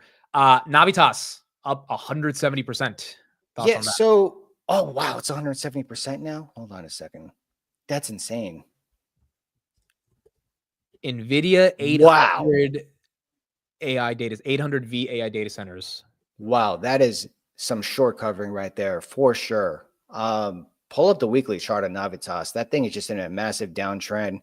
A lot of their technology has to do with charging. Dude, the short flow was 20%. Yeah. Yeah. No, it's pretty wild seeing that. I mean, people just thought this thing was going out of business. I don't know if you heard, but Wolfspeed, which is another semiconductor company, they focus more on I think it's EVs. But semiconductor chips for EVs, and they filed for bankruptcy. Yeah. So, in association with that, you're going to probably think that Navitas is going to have the same thing, but dude, this is a massive short covering after us. We haven't even seen what's going to happen tomorrow. I know a lot of people who've been buying this thing on the way down, and round of applause. I mean, yes, you guys had some real conviction staying in this thing, and probably some profit taking tomorrow. It's up 200%. There's definitely gonna be some profit taking. Long-term story, I have no idea, man. Can you find me a stock that's going to go up 180% in a day? I just want to experience what it feels like, dude. I'm hearing things about EOS. I've heard that too. Energy. That guy Christian on Twitter, he's like balls deep in this thing. And there was also that stock EVLV, Evolve. I know a few short-term traders that were in that thing too. They got some nice premium in that one. But I want a stock that's not a BS penny stock. Like, I want something legit, but I want it to go up double in a day. I don't know. I don't know. Like, I know you want the SEC to knock on my door or something. What are you trying to set me up, boy? What's a real company that's not scamming people that will go up 180%? I'm like, that's it in a day. I don't know. I'm not making promises on how many people are on here, like 20,000. I'm not making any promises. Like, honestly, it might seem, yeah. the question I'm asking is, does this also feel frothy seeing stuff like this happen? Because you're seeing it with Webull, Newsmax. I mean, Oh, like, Newsmax is up? I mean, not now, but we saw what happened, right? It went to Oh, 300 bucks. okay. Yeah. Oh, that Newsmax was actually, that was like during the bottom. So I don't know. It doesn't look frothy to me. There's a bit of, I don't think Pompliano's coming out with a SPAC. You don't think that's a little frothy? What? What? Yep. Yes, No, sir. no, what? What? Yes, sir. Pompliano's coming out with a SPAC. Well, it's already live. It's Oh, called, Anthony Pompliano? what's it called, guys? It's called PC Apu. I don't know, man. It doesn't seem like we're Dude, this super feels frothy frothy. right I mean, like, I'm not saying the whole market's frothy, but this shit, the fact that he thinks he can take a SPAC public and merge it, that starts to make me feel. You know, I think when when Trump was releasing that Trump coin, and then not Ivanka, I forget his wife's name. Melania? Yeah, when she released that coin, that was a top. In hindsight, that was a top, of course. But this doesn't even look like it's going to go That's anywhere. fair. I mean, That's he doesn't really care. You know, he's obviously a crypto guy, so you know, it's interesting. It's at 1424. Yeah, I think I lost a few hundred off of that one right there. I can successfully say I did not buy Trump coin ever. I bought it and I lost money and I got out. Got to kind of feel the water sometimes, you know, scared money don't make money sort of thing. But I'm not a risky person when it comes to the market. You know, we talk about like Nebius and stuff, and Nebius, I'm not a pumper. Why would I be trying to pump a stock if I publicly say it's 1.5% of my portfolio? Like I'm not going to get rich off this thing, right? It's just, it's a speculative play, and I will stand behind that. It is a speculative. They're burning money, and they're going to dilute shareholders more. Like it is a very clear speculative play. Like they're not profitable at all. They're going to achieve adjusted EBITDA profitability by the end of the year, but that's an adjusted metric. So it's not a GAAP metric, right? So there's reality in that situation. And that's the reason why I went kind of light on it, right? Dude, the QUBT quantum stuff is going wild. I mean, don't get me wrong. Yeah. D-Wave was This down. is D-Wave? Yeah, but they were up. Oh, like yeah. I mean, that was do you have any general thoughts about the quantum space? I think it's going to happen at some point. We're so early in it. I have a small position in IONQ, and I actually put on degenerate QUBT position today with the tight stop loss. So we'll see how that goes. But overall, that entire theme, I think it's way too early for that, man. Way too early for quantum computing. I agree with Jensen Huang. We're like decade or two away from using this type of technology that is very expensive to create. But there is a small set of leaders in there, and I would say leader. IONQ is probably the only legitimate one out of all of them. And the rest is literally just, it's like weed stocks, right? It's going to be a thing right now and maybe won't be a thing in a few years. We'll see. But a decade? You really think it's that far to? I would even say that's too soon. I don't think we're there yet. We're not there yet. Quantum just sounds so cool to a lot of people, but like a lot of people don't really understand the physics behind quantum computing. Like it's literally, instead of a binary 0 and 1, it's everything in between. So it's basically infinity. So you're kind of in the fourth dimension there. So you have the capability of outputting multiple lines of code with very little space, right? Which means very little computation and power and stress on your processing unit, and means that you don't need to have such strong GPUs, but you literally have to re-architecturalize. Is that a word? You really have to recreate everything. You have to recreate the software to utilize the new hardware. You have to recreate the hardware and all the firmware on that hardware. You need to you're basically building a brand new computer. You're basically telling a computer how to breathe, but don't breathe the same way you've been breathing for the last 200 years. Breathe differently. That's what you're doing with quantum computing. We're just not there yet. I am not as educated on the space. I really got to learn more, but I think your narrative is the mainstream narrative. And, so far the quantum stocks have done really well going against kind of that idea that it's far away, but price is different from fundamentals in this fair. case, in my opinion. That's fair. All right, Mr. Sam Solid. Thank you. We got to get you on like every week or every other week, dude. People love you. They love your thoughts. We're running on quite a good run right now. So we're 2 for 2. Let's start over. We're 2 for 2. We're 2 for 2. 2 for 2. Yeah. Is this for this week? This is already it? Yeah. Well, it's today's Wednesday. Okay. Yeah. So we'll get you next. Okay, so were you on? Boom. No, you were on last week. No, last week. I was on for last week. Nebius. I think I was talking to Nebius, and then we'll see what happens next week. Nvidia earnings. No, Jose is going to be on. You can join still. You can still join. It'll be fun. Okay, we'll see. I mean, that guy's going to blow me out of the water. He knows about this stuff way more than I do. Do you own Nvidia at all? I don't own Nvidia, but I own other semiconductor plays, data center plays, Nebius, Astera Labs, Marvell. I think that's really it when it comes to hardware. Navitas, by the way, up 218%. This is crazy. Last question is, by the way, Sam's Twitter right there. You guys can follow him. CoreWeave. Do you know why it's pumping so much? No, other than it's just people just getting excited and Wall Street trying to jump ahead of itself. The thing's going to be half of its price probably in a year when people realize. And actually, I don't even think there's anything to realize. I think all the information's out there. Like, this is clearly a company that's burning way more than it's earning, and they're probably not going to be profitable anytime soon. But Nvidia owns a large amount of it, just like Nebius. So it's creating a bit of an uplift. But right now, and I could tell you this from a price action perspective, is that semiconductor stocks are outperforming software and the Qs. So with that very reason, it is trend following, and people are going to chase the leaders when it comes to price action, and that's just what's going to happen.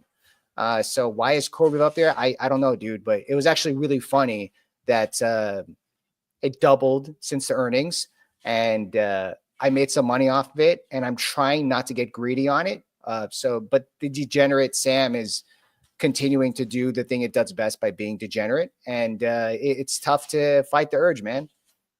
Dude, I made $5 off of it today as well. So 5?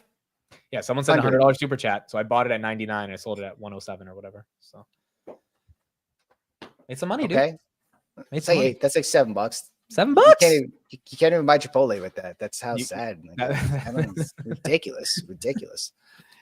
Sam, appreciate you, man. We will talk All to right, you next sir. week. See you, All man. right, later. Appreciate you. All right, folks. We got some coverage there on the Snowflakes, the Nebiuses, and some of his thoughts on the macro. Also, his thoughts on Google. Remains bullish on Google.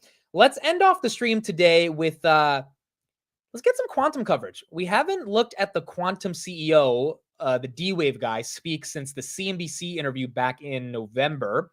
He was on Fox, I think, 2 days ago. So, I mean, we haven't watched it in a while. This stock is on a tear. It's up 200% year to date. Let's give him a little time and see if there's anything convincing here for people to get more introduced to the quantum sector. So here's the D-Wave CEO, and let's see what he has to say. And one company in particular just made a quantum leap of its own. D-Wave, the quantum pioneer, posted a 509% jump in revenue in the first quarter.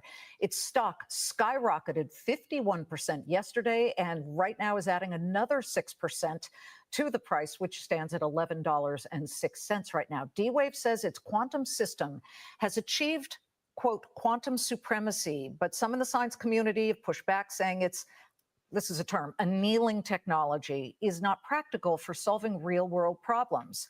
I would imagine the CEO, Dr. Alan Baratz, disagrees. He's the president and CEO of D-Wave Quantum. He's joining me now in a Fox Business exclusive. Okay, first let's tackle the problem that you were able to solve. Alan, explain to our viewers exactly what it was. By the way, 10-year at 4.97, 20-year at 5.1. So these bond yields after hours still screaming. I think Basent's going to have to say something within the next 24 hours or these might continue to go higher. Sure. So first of all, Liz, thank you for the opportunity to join you today.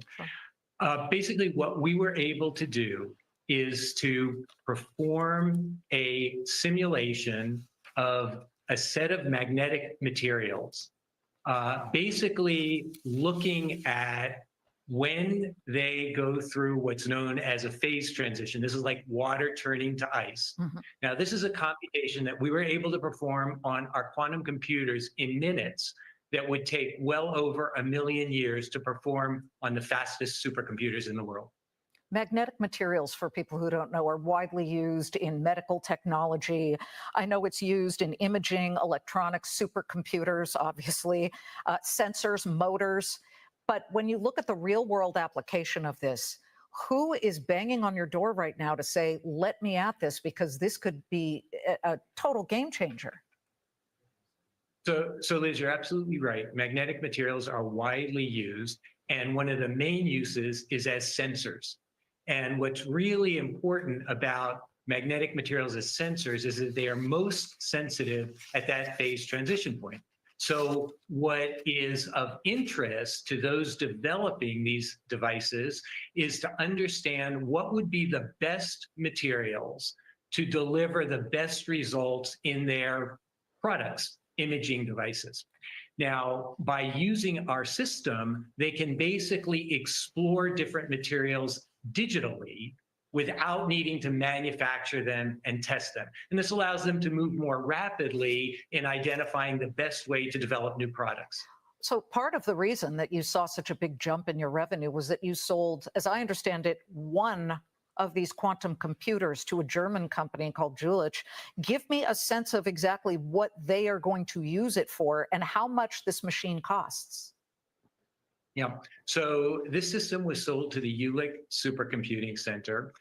Basically, they are interested in using the machine to do research into new optimization and artificial intelligence workflows. So their plan is to connect our quantum computer to their exascale supercomputer. That is a massively parallel GPU-based system to basically look at how you might be able to do things like model training and AI inference faster with better results and potentially, and this is really important, lower electricity consumption. In January, okay, you sold that machine. Do you have others that are about to be sold, and to what type of customer?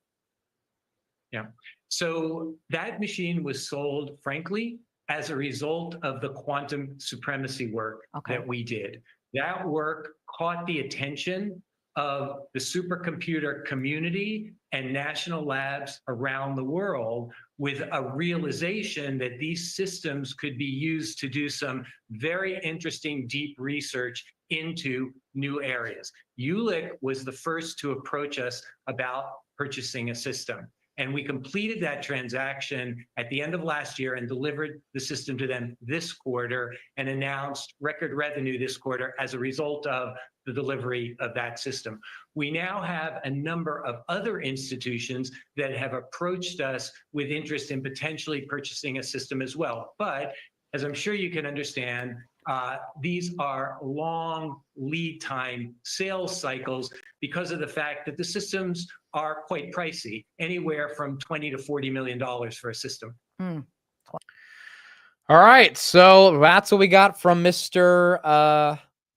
Allen at D-Wave. Again, I still need to learn a lot more about quantum. We got Tess in the chat. I'm going to do a stream with her one day dedicated just to quantum, and she'll be able to come on and really give the bull case. She's been studying quantum for a while, and so if anyone would know about it, it would be her, and we'll hopefully get to do that maybe in like June, and we'll get her thoughts on it. But stock's been doing well. It's just a question of if you believe in that future potential for Palantir, or not Palantir, for D-Wave, maybe becoming a next Palantir, going into the next decade of quantum growth. The reason I said Palantir is because something just came across my screen. Something just came across my screen, folks. Here we go. Is this true? Is this true? Boom, baby. We got it. You guys ready for this? You guys ready for this? Here we go. Here we go. You guys ready? This is the fun part of doing it live. This is the fun part of doing it live and being alive. You guys ready? This is the fun part of doing it live and being alive. Palantir gets a $795 million contract until 2029, awarded yesterday, 2025, for the Project Maven Smart System software license. This is for their Palantir USG business, U.S. government business, with the Army Contracting Command. Not bad. 795 milli. 795 milli. A little bit of money. Little bit of money. That divided by 5 years, that, if I'm not wrong, 159 million a year. 2025 to 20. No, sorry, 4 years. Sorry. I'm doing the right. So that's what? That's 187 million a year. Dude, that's not bad. That's not bad. That is not bad at all. There you go. Palantir, 795 million for a 4-year contract with the Army for Project Maven. Air Force, do we have any others for Palantir? Is that the only one? That's the only one for today. So this is a website called defense.gov. Anyone can go to it. It's the U.S. government government procurement website. And anyone can check the public contracts. They release them at like 5 p.m. every day. We got Palantirs today. Now, the stock might not be moving. Look, I know it's a big number, and you would think the stock reacts to it, but again, the stock is a $285 billion company. So this is kind of something we have to get these deals to be able to maintain this multiple. It's more about maintaining this multiple, not about expanding it. And I would love to see it expand, and I think it will expand. I think Palantir will be a $1 trillion company, but also it needs time to marinate in the current range that it is right now. And contracts like this just prove to the world Palantir is not messing around. All right, so I got to tweet this. Let's write the tweet together. Let's write the tweet. You guys will see me tweet it live right here. All right, so how do we do the tweet? We put the Palantir tag at the top. We put the picture. Breaking. So start off with the breaking. Palantir has been awarded a $795 million contract with the Army, with the U.S. Army, for their Maven Smart System. The contract runs until 2029. So what? That's that's 50 million a quarter. I mean, it depends on how they amortize it, but it would be like 50 million a quarter based on how they navigate. Is Palantir moving after hours? Yeah, a little bit, 0.5% move. So it was, oh yeah, there it is. That's actually, that's a candle that came out of nowhere. It was down about 0.32%. Now it's 0.5. Again, I don't think this should move the stock because this, the stock is priced in a lot, but still, this is not bad. The contract runs until 2029.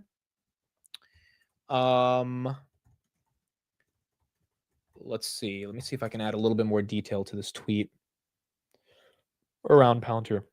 Okay, yeah. So Brando says, what is even the Maven system? That's actually what I was going to put inside of the tweet. So Maven, it's essentially, it's what NATO procured as well. It is a readiness and military product around algorithmic warfare and cross-functionality in between different organizations that work, military, army, etc. It's kind of like, to be honest, it's like a foundry for the entire DoD, is like a really simplified way of breaking it down. But it has been their core platform that they've been selling to the government over the past, realistically, year and a half. We had one of the generals from the DoD actually presented AIPCon about Maven, and that's on their YouTube channel as well. So I'll frame it like this. Oh, and also the biggest thing I forgot to mention, Google could have got this, and then Google rejected this contract back in 2018 because, for my understanding, if I remember correctly, there were some people inside of the Google office and they were playing foosball, and their Starbucks didn't come on time, and then they saw the announcement that Google was going to be working with the United States military to protect the government, and they got so upset that the Starbucks didn't come on time that they wrote a petition. And Sundar, for some reason, I guess his Starbucks didn't come on time. He gave into it, and then Palantir swooped in and they took the contract. So this originally was Google's contract, and now it is for Palantir. Is Basent live? Is he live? Oh, I would love to hear from Basent, dude. If Basent is live, I would be so happy. Please, Basent, whisper something to us that makes us feel happy. Is he live? I don't think he's live. That is the only man for the next 4 years I want to listen to. Mr. Basent. No, he's not live. I don't see him live anywhere. I wish he was live. Okay, so let me put up the tweet. So Palantir's been awarded a $795 million contract with the U.S. Army for their Maven Smart System Smart System. This contract runs until 2029. Let me say it right here. 4-year, $795 million contract. Project Maven, I'm going to say, is a U.S. Department of Defense AI initiative for data fusion and target identification. Yeah, that's probably enough. That's pretty much what we need. Why is Nike up 4% after hours? I have no idea. MLGO, is that moving after hours? MLGO? Micro Algo, that was up 23% of the day. See, you guys find these small caps. I have no idea what Micro Algo is. It was up 20% of the day. Congrats if you were in it, but it's a $100 million company. So that one being the beneficiary of a small float. NVTS still up 200%. That's big. 200.5% on NVTS.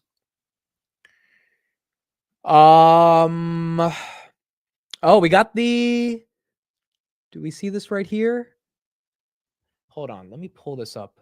This was something I was going to show a minute ago. Let me see if this is accurate right here. Do I have this? We talked about this part right here. Oh yeah, this is what. So I wanted to show this in the beginning of the show, but I didn't get a chance to show it. So let me pull this up right here. This is Rick on CNBC, more in depth on what's going on with the bond auction and why yields. So if you missed the beginning of the show, you can rewind. We'll talk. We talked about the bond auction and why the market sold off, but this is a little bit of a summary on why that played out today. Power lunch and take a look at yields. The yield on the 20-year bond is higher, and now at about a couple-year high, 5.11 after the 1 p.m. auction that pushed yields up on the long end across the board, really. Let's turn to Rick Santelli for more with the Bond Report, joining us out of Chicago. Rick, stocks were certainly not happy about this one. No, and I can understand that. Before we get to my charts, I've been getting tweets all morning and afternoon. Is this a Liz Truss moment in the markets? It feels like it. And my answer to that is really, really easy. The 10-year, where do you think the 10-year closed at the end of last year, Kelly? I'll tell you, 457. Where is it now? 458. I would think a Liz Truss moment be worth more than 1 basis point personally. Does that mean it's not important? Of course not. Does that mean I'm not tickled that we're finally paying attention to debt? Yes, hooray. Let's start at the beginning now. Let's look at a chart of 20-year bonds and 30-year bonds U.S. because right now, both of them are above levels from January of this year that we were comping to, and we zoomed all the way back to around November 1st of 2023. So that level for the 30-year would be just a whisker under 5%. That level for the 20-year is around 5.06, and as you pointed out, we're well above that. Now, many are paying extra attention to the 30-year bond, and that's all great. But, you know, back when I started trading bonds in the early 80s, the 30-year was the king of the curve. That's not true anymore. It's the 10s. But the 30-year is now gaining distance. Look at the knob spread. This is the 30-year yield minus the 10-year yield. And you could see that we are virtually at the highest levels going back to 2021. That's important because I expect term premium and these spreads between the maturities to keep widening. But don't lose perspective on which maturities are the most important at this point in time.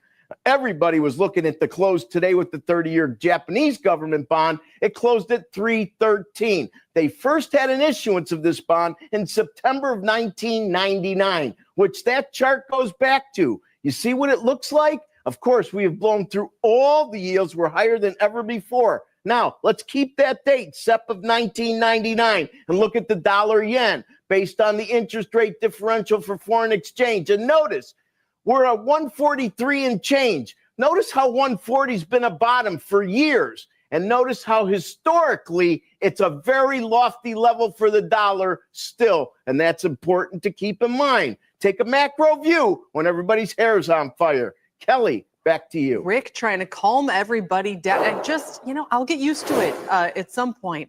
Rick, thank you very much.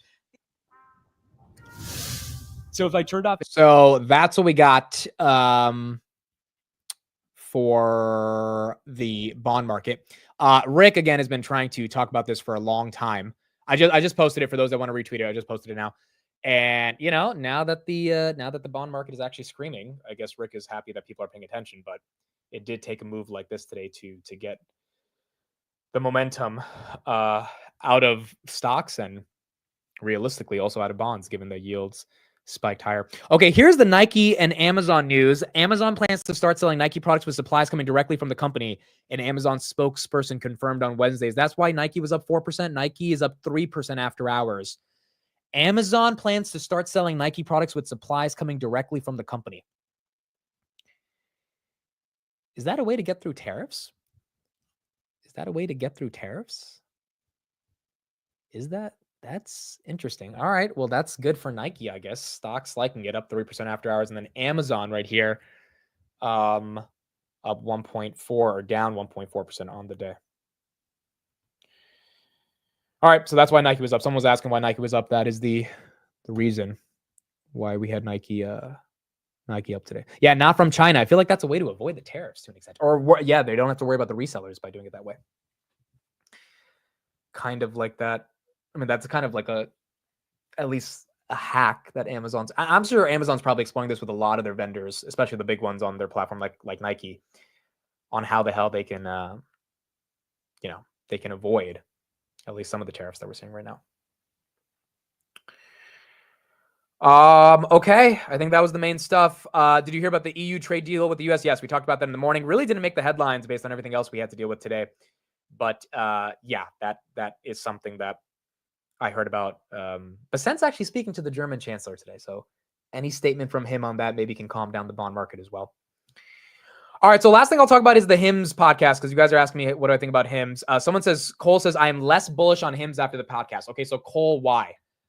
For those that saw the podcast, why are you less bullish on the company after the podcast?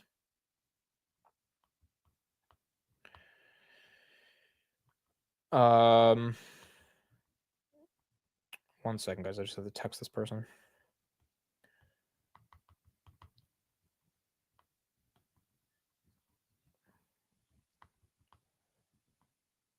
Okay. All right. So my thoughts on Hims. Less bullish. Oh, shout out to Nate. My boy Nate was on the podcast as well. Let me put Nate's Twitter right here. Nate is the only person I look to with real Hims analysis, to be honest. Like he's the only guy I actually think talks about the stock in like a way that's not hypey and is able to actually analyze it. So make sure you guys follow Nate. He understands Hims very well. Look, my thoughts on so after listening to the pod, or actually after doing the pod, I think the biggest thing I got away from it was that the brand loyalty that Hims is building is really, really important. And it's just as simple as like, do you really want to buy your personal medical pills, whether it's on your hair loss, ED, all these things, right? Do you want to do that on Amazon? Do you want to do that on Walmart? Or do you want something where it's like A, personal, B, private, C, confidential, and then D, you have a relationship with the brand? And I think, it's kind of like Spotify, right? Why do people use Spotify? Because their music algorithms are so tailored to them, even though YouTube Music is free and Amazon Music is free, etc. Why do people use Robinhood? Because the user experience of Robinhood, even though you could use a SoFi or a Fidelity, is so much better. If the user experience in Hims is that good and the personalization is that strong, this whole Amazon of healthcare thing, I think is actually possible because there's so many verticals, right? Like healthcare has a lot of verticals. The fact that GLP came out of nowhere, what was it, 8 months ago, 12 months ago on Hims, and that accelerated their growth prospects. The stock is not trading where it's at because of GLP, but the fact that GLP is like a call option on the stock, I think is pretty exciting. And there's many, many, many other types of verticals they can get into that easily in the healthcare space, even with all the regulations they have to deal with, which is also a headwind as well, could make this an Amazon of health. But distribution is the core thing. They have the distribution. Their marketing is phenomenal. I didn't learn that from the podcast. I've seen their ads on Instagram. Like they understand how to connect with an audience. They have a founder. That's another big thing. They have a founder. I like founder CEOs. And the founder actually acknowledges his community of people that, care about him and talk about the company and the stock. So that matters. And I don't know. It's just one of those things where it's like, okay, so what's the bear case then, right? They're spending a bunch on marketing, but that's starting to go down. They don't have a moat. Well, I think that, that part is like, if people are not going to go to another provider over Hims, just like you're not going to leave Spotify for Amazon Music, that is a moat, right? Maybe it's not the most pristine tech moat that people maybe, but it's not like it's not a moat. It's not like it's not a reason why people wouldn't use the product in the first place. So, I'd rather buy my erectile dysfunction pills on Amazon so that I can get one, so that I can get chocolate chip cookies too. I mean, look, it's not the worst argument in the world, but I do think, if you share an account with your dad or something, you kind of don't want to have him go through the order history and see that. But in general, dude, I think that it's a more exciting name based on the brand, the sexiness of the brand, right? The way that they market, based on their aggressive approach on their go-to-market, and then based on their growth. They're growing like crazy. They're growing like freaking crazy. And they're not stopping anytime soon. Or it doesn't look like they're stopping anytime soon. But am I buying it? No, I'm not touching it at 65. I'm not. And granted, I don't have to touch that 65 anymore. It's at 55. The Hims house, though, bro, these guys are relentless. They freaking, I think last night I mentioned maybe if it gets to 50, 55, I'll be interested. These guys freaking.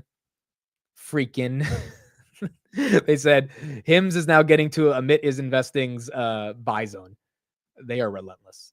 They're absolutely relentless.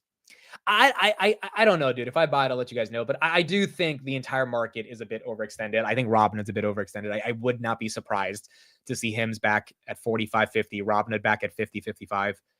And then maybe we'll reassess. Maybe it'll be the right time to take on some risk. But it could jump right back up to 65 given the short float. So what I told the guys yesterday is like, I don't have space in my portfolio for it. Like sometimes stocks run away from you and you don't have to own every stock. And you don't need to have every stock just because it's a hype stock and people like it. And even if you see the vision, that doesn't mean you have to own it. Like I see the vision for Nebius, but I don't need to own it, right? So, yeah, that's my takeaway from the podcast is that I think there is a moat in personalization. There is a lot of AI data technology in terms of fueling the way that they personalize their algorithms, and then they use lab diagnostics. I think that stuff is really cool. They do have a reoccurring revenue model. Their margins are getting way better. And there is a level of brand loyalty that is hard to ignore, right? Because for me to be bearish and be like, oh, Amazon can do this, I would have to say all their millions of customers are going to leave. And it's like, that's not happening. There's 670 million people on Spotify. They're not leaving just for the sake of going to another music app if they're already on Spotify. So yeah, it's really simple. I am bullish on it. I don't want to touch it at these levels. And the podcast just made me more aware of how important it is essentially to actually build something that users care about, that creates a personal relationship with the product. And then, you're going to need hair products for the rest of your life. They're going to have all these different things that you're going to use. I mean, like if they really develop a product with you, a service like Robinhood, right? I'm going to hopefully make more money in my life and deposit it into Robinhood. If I'm going to get older in life, you're going to have different issues. Everyone does. And hopefully Hims is the brand that I continually use if I'm using Hims, or if a girl, right? Because they have Hims and hers. So those are my thoughts. Not buying it, but I definitely think there is a reason why it's getting the momentum that it's getting. One thing that is really interesting though, is that they might not be getting a tech multiple because they're not a tech company. So we had this discussion right there as well. And one of the podcast hosts brought up that, they were funded by these tech VCs and they have this tech culture. And I kind of pushed back a little bit. I think that's the only part of the interview I pushed back, where I was like, well, that's not really a tech company. Just because the guy knows Peter Thiel and he funded it. And like, you can't just say that's like technology. Like, and his point was that the culture is very like tech culture oriented, which is fine. But until that, results in operating leverage and operating margins that have pricing power, then, the tech culture is irrelevant. It really has to come up in the numbers. But that is happening. Every single quarter, we are starting to see more and more of that tech style focus, even if they're not selling a software product. So maybe it's getting disrespected by not getting a tech multiple, but that definitely doesn't mean that it deserves to be trading at the multiple it's trading at when you have other stocks that are not growing as much, but are getting a much bigger multiple. So yeah, bullish Hims, and we'll see if I get an opportunity to buy more. What's your concept of a tech company? I mean, a tech company to me is a company that is able to scale one product without having to scale their costs.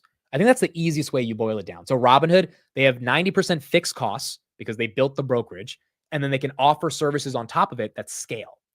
credit card, obviously crypto options, cash sweep, right? Their net deposits. Once you build it and you're able to offer it in an infinite way, you can expand to Singapore and the UK and Europe. It's like you have the core product. You have to spend money to maintain the product, but you don't have to keep investing in the product over and over again because you built the product. And that gives you the software companies, right? Palantir, they built the ontology and now they deploy it against as many freaking customers as they can get. And that allows them to scale. With HIMS, they have to keep spending on marketing.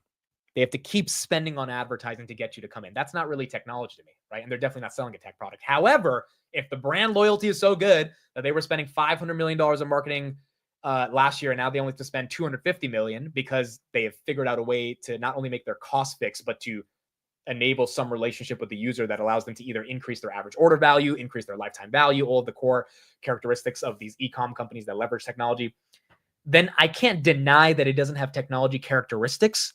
And that is also what makes it very exciting, even if they're not literally selling software. Does HIMS have buy now, pay later? I'm sure you can probably buy HIMS products through buy now, pay later. Probably. Although Klarna's taken an L in Q1. But in general, the more and more people they attract, and again, their TAM is unlimited. Everyone has issues. Everyone has health issues. And, that's the beauty of healthcare. But the question is just, can you leverage that ultimately with technology? Put Viagra on margin. Oh my God. Dude, but that in and of itself, right? I think someone commented under the podcast, like Viagra is a big market. It's like, yeah, Viagra is a big, we make fun of it to just say it's like boner pills, but that's a big market. It's a pretty big market. And as a result, there's enough demand for that market. Jim Cramer is going all in on bonds. Dude. Say hello to 7% on the 10-year, baby. My goodness. Did he actually say that? Bonds will overshoot and then settle. They will get to a level that brings in actual buyers, and then we will have a turbocharged economy from that budget agreement. We just can't believe any of that right now, but it is possible. Yeah, we're screwed, bro. We're cooked. We're actually cooked. It's GG's. It's G freaking G's, folks. It's G freaking G's. Where's the 10-year right now? Dude, if the 10-year's up after hours, I'm going to start dying. Okay, it's at 4. It's pretty much the same, 4.597. If the 10-year was actually up, I would be laughing so hard, bro. He did say he liked Tesla yesterday. Tesla's down at 332. But he did say I'm a fan of Tesla here. Hard now, pay later. Oh my gosh. The only other reason I'm afraid to buy HIMS right here is I just think it's running a lot, bro. I want it to calm down a bit. I kind of don't want to chase it. That's all. While acknowledging that I think it's cheap. Like the reason I bought Robinhood today is because I have so much conviction and I have such a healthy position that I don't care about adding to it, right? But I'm brand new to HIMS. And so for me to want to DCA a position at 55 means, or 60 or whatever, that means I have to be ready to deal with it falling 10%. I think a rule of thumb is if you buy a stock, you should be ready at the entry price that you buy it at to go down 20%. Very simple. You should be ready to assume, hey, it'll fall 20%, and that'll take away a little bit of the anxiety of even getting into the name in the first place. Mitt is in foreplay with HIMS. It's actually really funny. That's what we're doing. I'm in foreplay with HIMS. 50% was Buffett's rule. You know what? That's why he's Buffett. That makes sense. Any thoughts on Uber? Uber's already had its run. I wouldn't chase it here either, but Uber's a great business. Elon did cut down those rumors of Tesla buying Uber yesterday, but Uber right here, 88.67. It ran up from 61 when Ackman started buying it in January. It's had a big year. It's outperformed all the Max 7. Everyone thought it was dead because of FSD. That's obviously not happening. I still don't think it's going to die. I think there's other opportunities because if I buy Uber, it wouldn't be for a trade. It would be for an investment. And I just don't want to own Uber for the next 5 years. Even though I think Uber will do well, it's not an interesting name. The real question is, when do I start buying Tesla again? That's the real question. And I don't know because those earnings were garbage. They were not good. Now, granted, buying Tesla, you're not buying the earnings. I get it. But still, like, you're just literally buying hype. You're buying Robotaxi, you're buying Optimus, you're buying Elon pumping it. And, you know, the past 5 years, every time you did that, it goes up a little bit, then it comes right back down. You get a better entry point. So I don't know. If I buy Tesla, it would be purely for, or it would, I think I would help mitigate my downside by selling calls against it. And Tesla premiums are really juicy. But the reason they're juicy is because there's so much volatility. But that's the other thing I've been thinking about. Of like, you know what? When Tessie. When freaking Tessie. Steve's still in meetings, guys. He's been busy all week. I mean, I don't know if he's in a meeting right now, but he's literally just been gone all week, except for the occasional Instagram reel that he sends me about whatever he finds. But he should be on a Friday. So on Friday, I'm going to Boston in FSD, but we're going to do the market close before. So I'll do the market close. We'll end it at like 5:30. And then I will head on a 5 to 6 hour journey to Boston Friday night. But we'll do the market close before I go FSD. HIMS at 100 is more attractive than Tesla by a lot. Well, dude, a lot of companies are more attractive than Tesla on pure valuation. Even HIMS at 100 would be more attractive just based on the pure multiples. But I'm invested in 2 private humanoid companies. I feel like this humanoid shit is real and it's happening. We got a new video today by Brett. Like, I just think one day Elon's going to wake up and drop a hammer in the context of Optimus news, and the market's going to be like, holy crap, it's happening. And I feel like I want to be more allocated to Tesla when that happens. But that literally would be my only reason. It's not FSD. It's not the auto business. It would literally just be because of this. Like, I really do believe this is going to be big. Because also, what if Figure, ends up not working out? They're still a startup, right? Who's going to win in this market? It's going to be Tesla. Who else is going to win? It's going to be Tesla. Maybe it's Eptronic, which is my other investment. But what if they don't work? Like, at the end of the day, startups are risky. The only one that could actually manufacture these things at scale is Tesla. And they've proven they can actually manufacture at scale. But man, those earnings were bad. Like, they were not good earnings, bro. It just made you, like, any reasonable investor that is not looking at the hype of Tesla would be like, why would I buy this stock? But why would you sell the stock as well? Jeremy's taking a lot of shit on Twitter because he obviously sold at 250 and he keeps referencing it on, like, yesterday. He had this tweet. He was like, oh, I sold my Tesla at 250, but I'm happy that Elon's focusing on the business. Looks like the stock is doing better now that he's back in the business. And everyone was like, are you trying to imply that you selling got Elon to come back to the business? It was a funny tweet. But, like, yeah, selling at 250, what, like, just on a dollar for dollar basis, that wasn't the right move, right? Unless you get a better return on that capital somewhere else. And it's like Tesla, 250 now to 330. I mean, I don't know what's moved better than that. Even though I think he had a legit reason to sell. I mean, I think his video made a lot of sense in terms of why he sold. It's Tesla, It's one of those things where, and given his average was 13, my thought was like, all right, so your margin of safety is like a 70% downturn. Maybe you kind of just trust Elon pulls it off. Yeah, he had a $13 average, dude. That's the other and, like, Jeremy has money. It's not like he needed that $200,000 to go put somewhere else, right? Like, I'm sure he's well off enough in life where if he really wanted to invest $200,000 into whatever stock, he could find the money. But maybe he genuinely felt Tesla was going to $90, which, given after those earnings, that sentiment was there. But the fact that it didn't drop after earnings, like, it made some bulls feel, oh my God, this is my moment to get the hell out. And in reality, it was like, no, everyone's getting in. And so if you kind of just stayed put, you were able to hold on for it. He keeps a strict allocation. Yeah, that's fair. That's fair. I mean, look, I think he had the same with Tanner. I think they had legit reasons to sell. And I think there was, there's other places you could allocate to. I just personally think that Optimus is going to be bigger than any product ever invented. Like, I genuinely do believe that. And that's what gets me thinking, I've got NVIDIA as like the hedge of getting exposure to it, but what about Tesla? Let's listen to Elon talk about Optimus yesterday because we didn't listen to that clip, but this is Elon saying that Optimus is simply going to be the biggest product in the entire world. Here's Elon from yesterday. said recently tens of billions of robots, but that's decades away. At least 1 decade away. It's got to be more than that. I love Elon's timelines, bro. Every time someone questions him, he's like, well, he could get it done in half the time. And it's like that ambition. You need that ambition to just get it over the finish line. It's going to grow very fast. Why do you think that?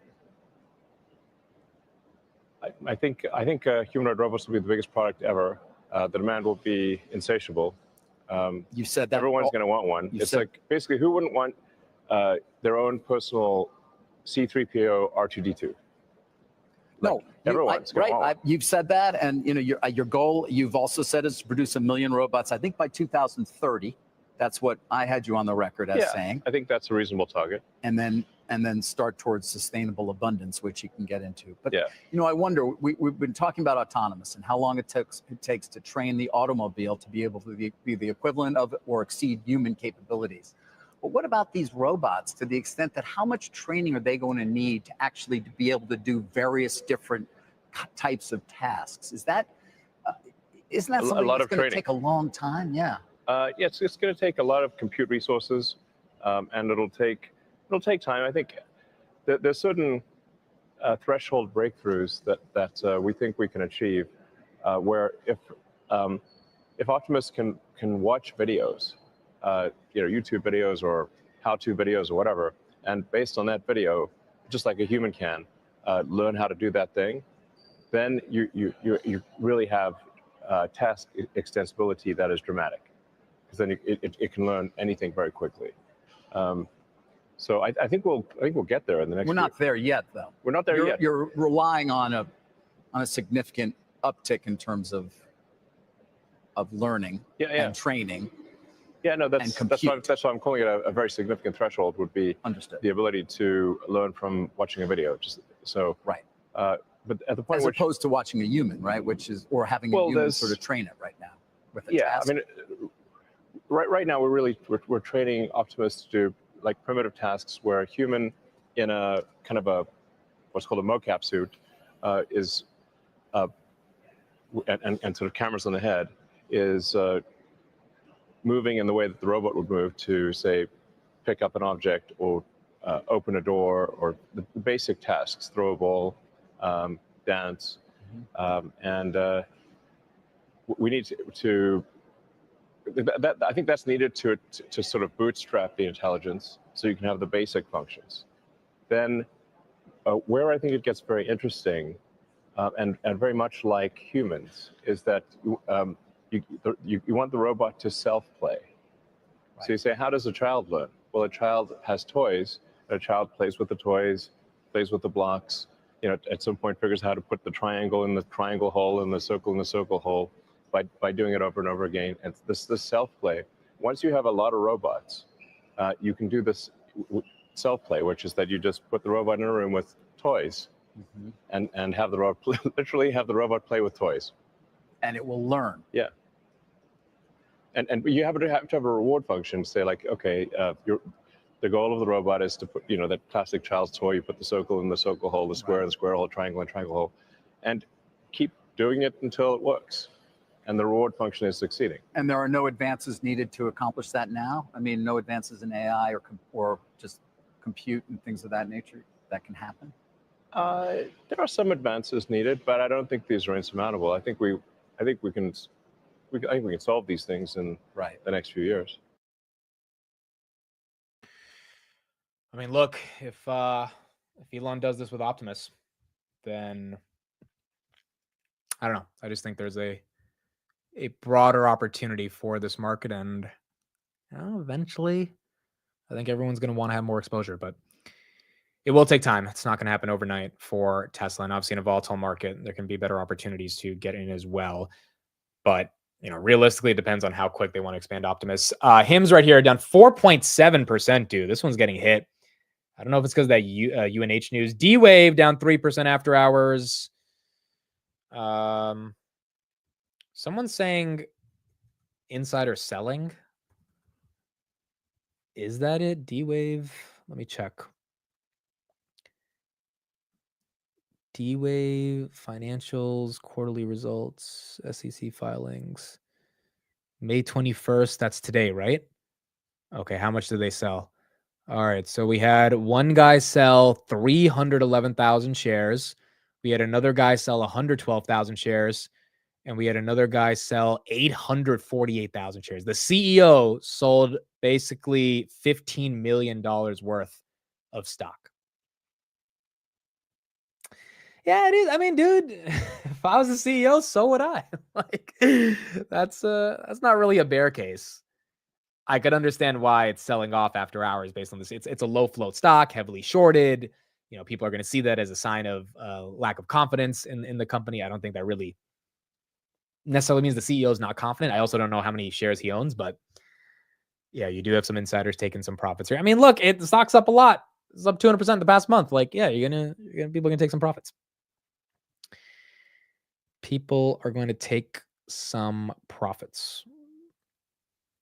I'm curious how that's going to affect it tomorrow, though, when the broader market finds out about all this insider selling. Because again, like insider selling on a Nvidia doesn't matter. Insider selling on a name like this, where it's heavily retail, heavily shorted, and small market cap relative, well, very large market cap relative to its revenue, but small market cap in general, that tends to get on people's radar. I still don't think it's that big of a deal. I've stopped caring enough about insider selling, but I'm curious how the market will interpret it tomorrow as they assess this. UNH as well, down after hours. HIM's down 5%. Uber's down a little bit. Google 168 on the day, and then UNH down 4.4% on the day. Yeah, I agree. I mean, D-Wave's up 160% this month, so you're going to have people take profits. You're going to have people take some profits. $14 billion market. Wait, is a $14 billion market? I thought it was a $4 billion market cap. Is it $14 billion? Oh shit, yeah. No, D-Wave is a $4 billion market cap. It's not 14 billion on 21 million of revenue. It's 4 billion. Still aggressive, but again, you're buying it for the future, not necessarily just the numbers. Yeah, all right. We talked about the $800 million contract. I'll talk more about that today on the daily recap. By the way, from what I'm looking at right here, I pulled up another article. That's 800 million plus the 450 million they got from Project Maven in May of 2024. So that is Palantir's first $1.2 billion contract. Basically, it's a modification to the original Maven contract. So if I'm not wrong, I'm gonna do some research to confirm, but this is their first $1.2 billion contract, their first $1 billion headline contract that they've gotten from the Army. They were supposed to get the Navy one in January. Like they were awarded it, but they never made the announcement, and we've still never seen the official announcement. So, maybe we'll get that. But that was a 10-year $1 billion contract, so that's 100 million per year. This one looks like 1.2 billion for 4 years, which is, not too bad. Heat map for the day. Yeah, let's look at that. The heat map for the day. Yeah, dude, literally Google. One of the only names that's green in the sea of red that we had today. Googs up 2.79% on the day. All right, folks, that's it. I am out. Daily recap will be coming out in the next couple of hours. Market open again is tomorrow. It's already Thursday going into tomorrow. So we are heading into the end of the week. Long day. Market open was a party. Market close, we realized that there's not enough people that brought bond yields to the party. And that caused the party to end a little early. But that's okay, because the party was getting rather aggressive. And, sometimes parties have to at least come to an end for a little bit. Gene says, going to watch your market open now since I missed it. Dude, it's really crazy the amount of you guys that have been saying how much time you spend with me throughout the day. We want 24-hour live streams. It's coming. Dude, eventually it's gonna be 24 hours. Like, that's where this is going. Yeah, between market open, market close, and daily recap, some of you guys, you watch the daily recap even after the streams, which is like OG supporters. But that's basically like 7 hours every day of Amit. So I appreciate it. I really, really do appreciate it. But again, the relationship with streaming is just so much more exciting, I think, than other mediums of content. Because it's like it's live. It's like you're in there. You guys know I haven't slept. Do you guys know I have not slept? Today is one of the I think I slept 1 hour, maybe 30 minutes from like 7 to 7:45 in the morning, but I did not sleep. The reason I didn't sleep is because I was on the phone with Derek last night for like 3 hours late at night. This guy, he's 55 and he's up at 3 a.m. and he's like excited, talking about the world. He doesn't need any sleep because he's building the startup and he's so excited about it. He wanted to update me on all the progress. But I was up to like basically 3 a.m. With him on the phone. And then it's 3 a.m. and I kind of can't sleep. And so I'm just like, I might as well just stay awake. Because I'm like, what? I'm going to sleep for like 2 hours and then wait. So then I just opened my computer. I started getting some work done. And then at 4:30, I woke up and I went for a walk and I just started getting a bunch of other emails done and like just random shit. And then I go to like lay down, I think at like 6:30, and then I wake up at like 7:30 and the show's at 8:45. And then I'm like, all right, let's get into the show. I was low-key dead in the morning, bro. I'm not even going to lie. You guys didn't notice it because we got to keep the energy at a high level. But I really didn't sleep last night. Because at that point, but by the time it was 3 a.m., I'm like, I'm not going to sleep for 4 hours. I'm like, I just like know I'm not going to fall asleep. And so, yeah, I've been awake. So I need to sleep tonight. That's what I'm trying to say. That should be something I try to do. You need some of that powder you got at the last meetup, dude. That was a crazy gift. Someone came. The guy Love to Fly pilot who got me the Pouncer Bell. He brought me a bag with $100 bill and like sugar, but he rolled up the $100 bill and then the sugar and it wasn't sugar, it was powder, and it looked like a certain type of substance that I've said I've consumed to give me the energy to do these shows every day. That was a great gift, dude. That was great. I almost brought it to the TSA. like I think a couple hours. I was like, I should probably get rid of this. This one I shouldn't bring. This one I should. They might have a little bit of an issue with that. Elaine was there. Yeah, Elaine, you saw that. That was. Do I have a picture of it? I have to have a picture of it. That was hilarious, bro. It was so funny. But see, those types of gifts are like the coolest things. You guys at the meetups, dude, you guys get me a lot of stuff. Like you guys, I come back every time with all this stuff. But like some of the thought you guys put into this is just, it's heartwarming, dude. It's a lot of insider jokes, stuff in our community that you guys you bring out for the gifts. Okay, do I have the picture? I feel like I have the picture somewhere. I might not be able to find it, but it was so epic, dude. I showed it on the live stream the day after, though, in the morning. So I don't have a picture, but it was in the. I still showed it to you guys live. Your live gets me through my boring engineering job. Whatever way you guys consume my content to be able to get through the day is special to me. Whether you're staring at me and watching, whether you're taking a peek at my bricks. One of you said, how can bricks rip? Obviously, you guys have not worked out enough to know that if you're strong enough, you can literally rip a brick, but it is what it is. But the fact that you guys notice those little things in the back, someone still has OCD that Rubik's Cube is never going to be solved. Or some of you guys have me in the background and, you're going through work. It's just cool to be with everybody every single day. Can you try to come to Savannah, Georgia for a meetup? So I think we're going to do Atlanta next year because Chris is down there. So maybe not Savannah, but definitely Atlanta. And then again, Boston meetup. Let me put it in the chat.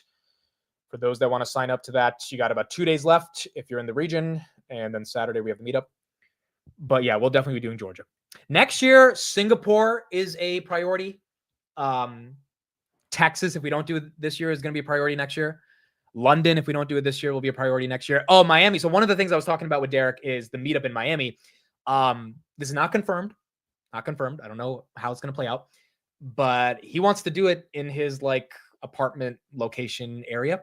And he was just like, yeah, we have like this big lot and you can just invite everyone there for like 150 people and we can get a DJ and like have a real party. So that's tentative. I don't know. Derek might not even be in Miami in August because his life is crazy and he's traveling so much. But I told him I'm coming in August and he was like, let's do the meetup at my place.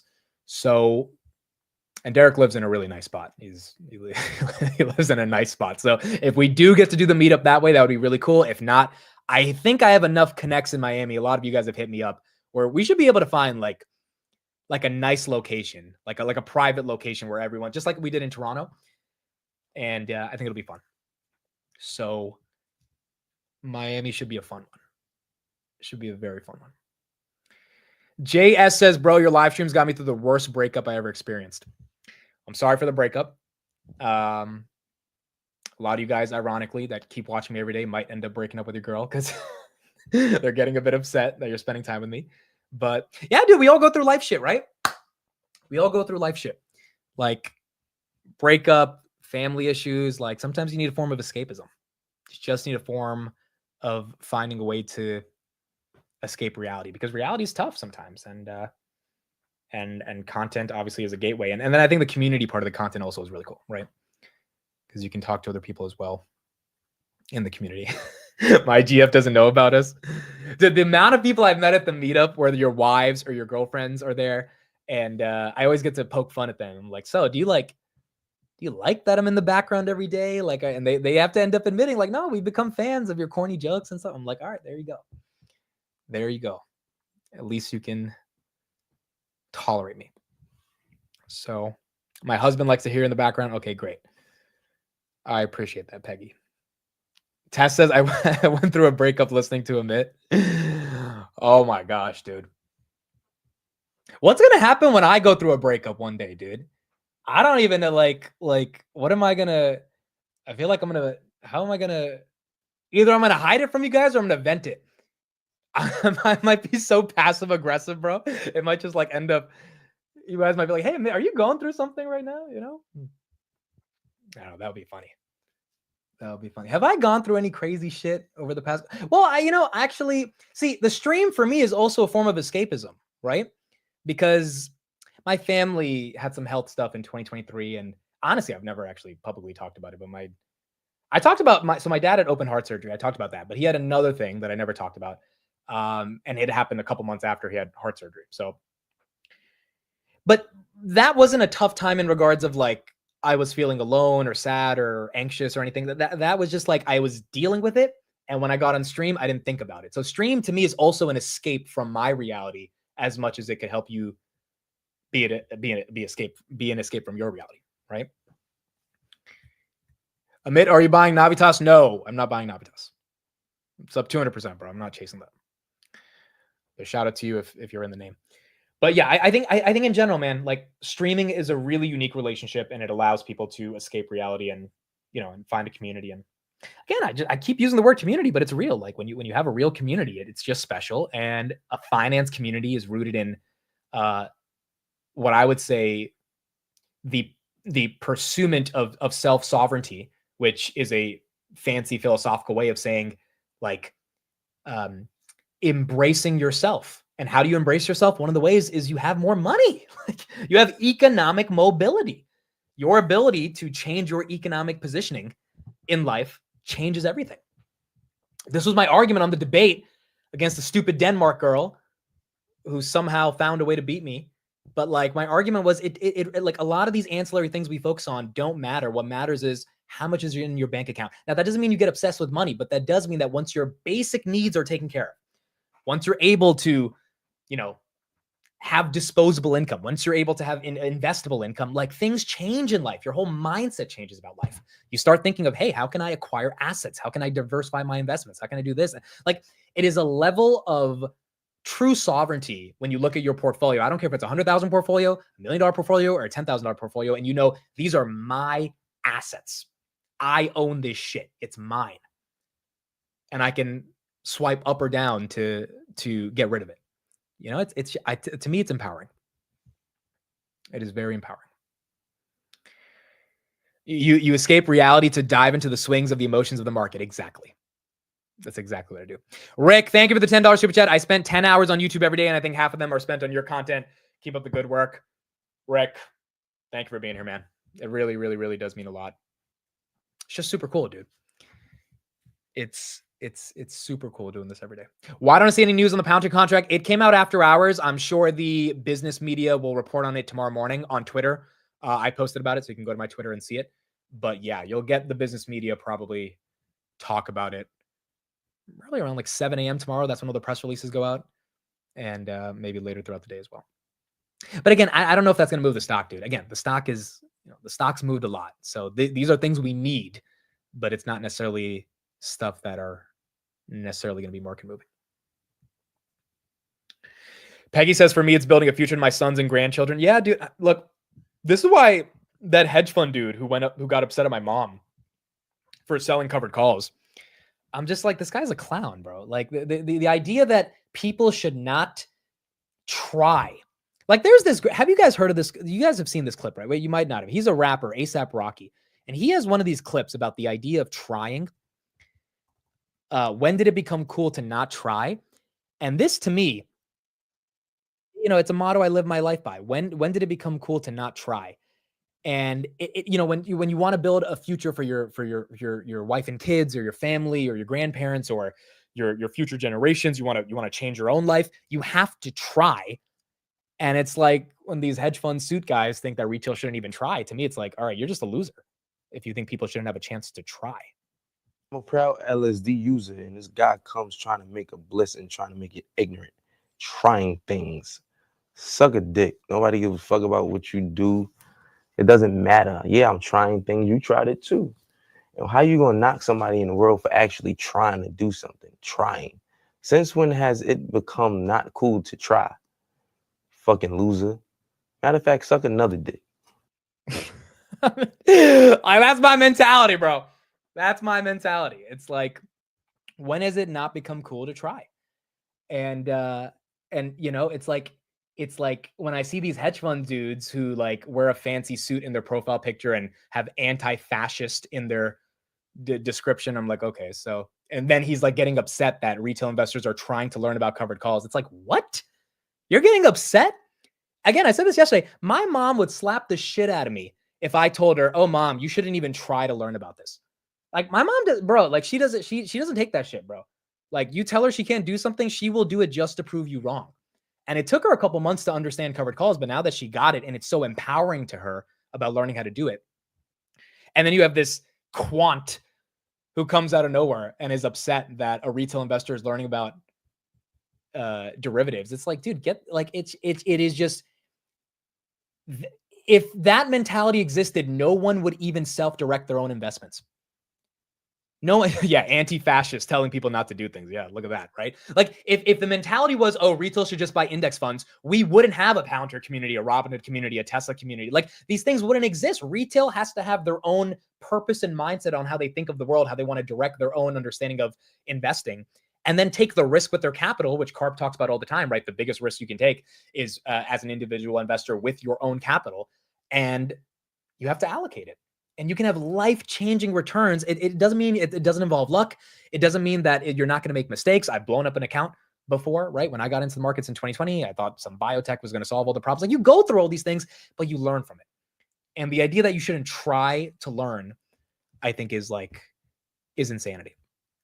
So when I hear you guys say, well, I'm trying to learn this stuff. I'm trying to learn this shit too. I didn't know what a bond yield was a year ago. I didn't know what a bond yield was 4 months ago. Like, I didn't know what a bond yield was in April when this shit actually started mattering. And then guess what? I go to ChatGPT. I'm like, what is a bond yield? Why does it matter? What's happening? And you learn about this shit, and that's it.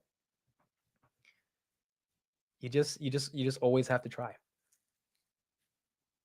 You just always have to try, dude. No matter what. No matter what. You get into it. Someone says, I'm getting into options. It's hard. It is hard. But that's my point. Like, because it's hard, most people, when they even try to learn it, they're going to be like, oh, I can't do this. But the ones who stick through it are the ones that are like, perfect example. I had a computer science degree my sophomore year of college. And I dropped it like November of, basically 1 month. The semester starts in September. 2 months into the semester, I took one of the first couple classes. And I was like, dude, I can't do computer science. Like, I'm not the type of analytical person that can actually sit and code. Like, I can't do it. Now, ironically, 7 years later, coding is like, it's up there in terms of, is it really a good paying job that's going to be there in the future? But I had the I had the conviction of my own self-dereliction of understanding, hey, I can't do this. I don't want to do this. I'm going to move on, right? I tried to do this. It didn't work. I'm going to move forward. And that in and of itself, knowing when to quit, even when you try to do something, is to me, that's also really important. Because like I messed up in a biotech investment. I blew up my account. Okay, I'm not going to touch those because I don't want to learn about those. And I'm probably not going to be the best at understanding those. That like trying and failing and then recognizing, hey, this didn't work. Here's how I can pivot is also something very important. So I remember coming home and I told my dad, I was like, Dad, I quit computer science. Like I'm not going to be able to do it. My dad, bro, he was pissed off. He was a bit upset. He was like, dude, this is going to be one of the worst decisions of your life. I remember, like, word for word, he said that. And it's not because he's a bad dad. It's because like he wants me to be safe. He wants me to have a safe degree. Like the reason people get these comp sci degrees is to get jobs at Google and Facebook, all that shit. And now I look back and I'm like, imagine I actually went to get a comp science degree. Would I be freaking interviewing Vlad? Like the way my life has gone and all these ups and downs has led me to where I am today, doing something I genuinely love to do every single day, being with this entire community every day, building my own brand, my own business every day.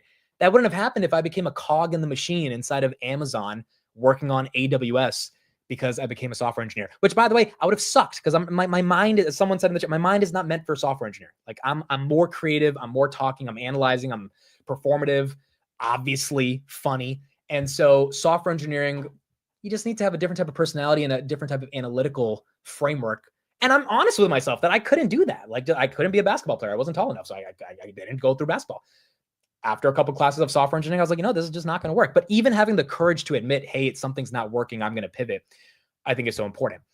And that's what retail investors do. They have the courage of their conviction to allocate capital to learn about strategies like calls and puts. Maybe it's not for you and maybe you don't want to pursue it, but for the ones where you say, hey, I think I do understand this. I do want to take a chance to maybe paper trade and figure out what this looks like. For someone else to say, no, don't do that. It's like, I mean, if that was the case, Robinhood would never have existed, right? If that was the case, like if that was the case, the whole point of Robinhood was, hey, retail can do what the hedge funds do, what the suits do without needing to have access to all the data and the quantitative algorithms because retail also can do research. That was the whole premise behind Robinhood. And it really showed me last night that like there are people in the industry that genuinely, they don't respect anything that we do as retail investors. They don't think we're real. They think it's the level of eliteness is what I'm trying to say that is out there is pretty incredible. That's why I want him on the show. I actually want him on the show to just like, I want to see like, does he actually just think retail is stupid? Because his actual arguments around option selling to me are ignorant. And I don't care how quantitatively strong he is at understanding the options market. Like as I was reading through some of his tweets last night, I was like, this guy's just a dick. He just doesn't like retail. I think his arguments are rather vague. So who knows? Maybe we get him on the podcast and we'll get to speak to him. But this world is out there, bro. The world of suits people that think you can't do something, and then they express themselves in a way that makes it very hard for you to feel like you belong in a certain space. You got to reject those people, and you got to be able to push forward. But they're absolutely out there. Someone says, "Bro, I'm a software engineer at AWS." I didn't mean to call you out, Rushiel. Dude, I have a lot of respect for software engineers because I tried it. And I sucked at it. I was so bad, dude. Like I can't even explain. Like I think one of our first homework assignments was like code some shit where if you flip a coin, you can determine the probability of the coin, and like you make a program where you can do multiple different variations of the flips. And I'm like reading the Python, and I'm like, bro, what is this? I'm just like, it went in one ear, out the other. I'm like, this is just not me. And I think it takes a level of humility and a level of conviction to be like, I was a national debating champion. I almost beat Denmark on a 3-2 decision. I should have. Quite frankly, I did. It's just the judges were a little whatever. I was the top 3 speaker in Europe, top 7 debater in the United States. Whatever career I have is not going to be me looking at Python code and typing at my desk to try to come up with how to solve this like analytical task, especially on a massive scale, right? In like an AWS or a Microsoft or a Google. Like that's just not going to be me. And I had enough courage because I had, quite frankly, my mom raised me with enough belief in myself to be like, that's not me. I'm not doing that shit. You know, I didn't mean to flex my, see, I told you guys, you already told us I told every time I bring up my debate background, somehow those stupid stats, they're like programmed in my brain to say them. Even though I've told you guys a million times. Dude, like the amount of introductions I've done at interviews and stuff, like it just flows out. But the point is, you can't go from top seven debater in the United States, top 3 speaker in Europe. I just said it again, but that was as a joke. But you can't go from that to then be like, I'm gonna go start coding and like stare at my computer for 10 hours and be stuck in a room by myself and try to figure out this analytical problem. Like you could. I'm not saying that's not possible. But for me, the high I got off debating, the high I got off of entertaining, the high I got off of winning and beating someone in an argument, and the high I got off of effectively communicating an idea, you can't get that high off Python. Like you can't do that. Like that's at least not for me. So I think it took a lot of conviction to be like, I'm just like, this is stupid. Like, why am I wasting my time on this? That didn't mean I knew what I wanted to do with my life. I didn't know it would end up becoming YouTube, finance, media, content creation brand that's basically debating every day for a living. Instead of debating a person, I'm like trying to communicate ideas. I should rather say communicator versus debater. But the debate skills obviously help immensely when it comes to communication. And it's like I kind of found my path that way through the ups and downs. But when my dad said it would be the worst decision ever, I remember we were downstairs, not in this house, it was the old house. I remember my uncle came to visit, the same uncle who's in the chat every day. It was November 2018. We were all sitting together. I told my dad, I was a little scared to tell him, but I was like, Dad, I can't do this. And he was like, this is not going to be a good decision. And in that moment, I still had to like reject my dad. I had to like have enough of a personal conviction in my own decision to be like, my parents are like, my dad is wrong. My mom didn't give a fuck. My mom didn't care. My mom was like, dude, just do whatever you want. Like my mom legit, dude, again, supportive all the way. My mom's like, just go figure it out. You're a free bird. Go do what you want to do. But my dad's a bit more conservative, right? So even having the ability to be like, I'm going to go my own way and figure it out, that's why we're here today. So how did we end up even on this conversation, bro? Has it been like an hour since I said I was going to leave? I don't even know how we got to this, but I really don't know how we ended up getting here. But we got here. Anyway, oh yeah, we got here because the stupid hedge fund guy said that retail shouldn't ever sell covered calls. By the way, my mom's covered calls printing today. So for all the hate that post got, it's like, sometimes you just got to be willing to try and not worry about what other people think when you try. All right, cool. That's it. Are we done? Are we done? Amit, please say something about Grab and Allot. I don't know what Allot is. ALLOT about Grab. I talked about it today. Again, they have protests in Indonesia. That's a headwind on the stock. S&P fell 2%. That's why Grab is down about 2.5%. Allot, I don't even know this company. ALLT. I've never heard of this one. I'll have to look at them. I feel like I have heard of them, but I don't know what they do. But I'll put them on the list and see what they do. Yeah, you went on about how you were the greatest debater for an hour. Okay, I was not the greatest debater. But I was top 7 in the United States, top 3 in Europe. It's just like you're just making sure everyone understands. But I was not the greatest. If I was top 1, I would have said I'm top 1, but I was number 3 in Europe, number 7 in the United States. So I was not the greatest. Although I beat all the 6 people ahead of me on the list. So although the rankings didn't have me above them, I still beat them. But it was top 7. So he isn't going to have a good argument if you bring him on. Guaranteed he acts like he did on Twitter. Yeah, I kind of want to have him on, bro. Because he's going to try to be all quantitative hedge fund, try to use these fancy terms. And I'm going to be like, dude, it's a covered call that hedges against your stock. It's a put if you want to get the stock at a cheaper price. Why should retail not do that? Like, that's it. That's my simple question. And I don't think he has an answer for that. I read his shit last night, dude. I'm just like, this guy just hates, like, you could tell the arrogance of his voice. He just thinks that we're all stupid. And I'm not saying retail can't mess up and blow their account with options. Like, yeah, of course that, and you have to be careful. But of course, yeah, you like if you get into a car and you learn how to drive it at 16, you have to be careful. Like anyone can crash, but you have to learn. Like the idea that things are dangerous, therefore you immediately stay away from them. It's like, okay, that's one mentality. The other mentality is you embrace the danger, you try to learn how to mitigate the danger, and then you create strategies to effectively manage it. But I just don't think he believes their retail is smart enough to even try to get there. And that's where I disagree. Yeah, maybe I'm doing this because of sleep deprivation, dude. Maybe that's why I'm yapping for the past hour. I really do need to sleep, bro. I have not slept. I don't know why I thought at 3 a.m. it was a good idea to just stay awake. Well, that's what I did.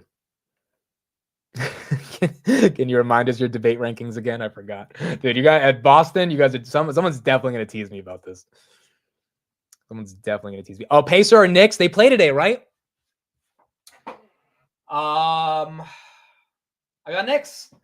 I'm in Jersey. I am a Knicks fan, to be honest. Like I've always been a Knicks fan. I just kind of I stopped caring about basketball, but I am a Knicks fan. So, I mean, dude, if the Knicks win the Eastern Conference Finals and they go to the finals, that's gonna be crazy. Bro, Amit did Toronto meetup with 3 hours of sleep and a hangover. Okay, that was crazy. I told you guys the story, right?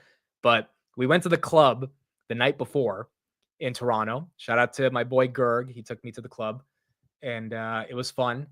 And then he gets a genius idea at 3 a.m. after the club. Hey, let's go to Niagara Falls.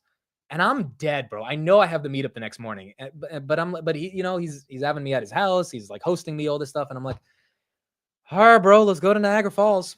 And then we drive 2 hours in his freaking Cybertruck to Niagara Falls.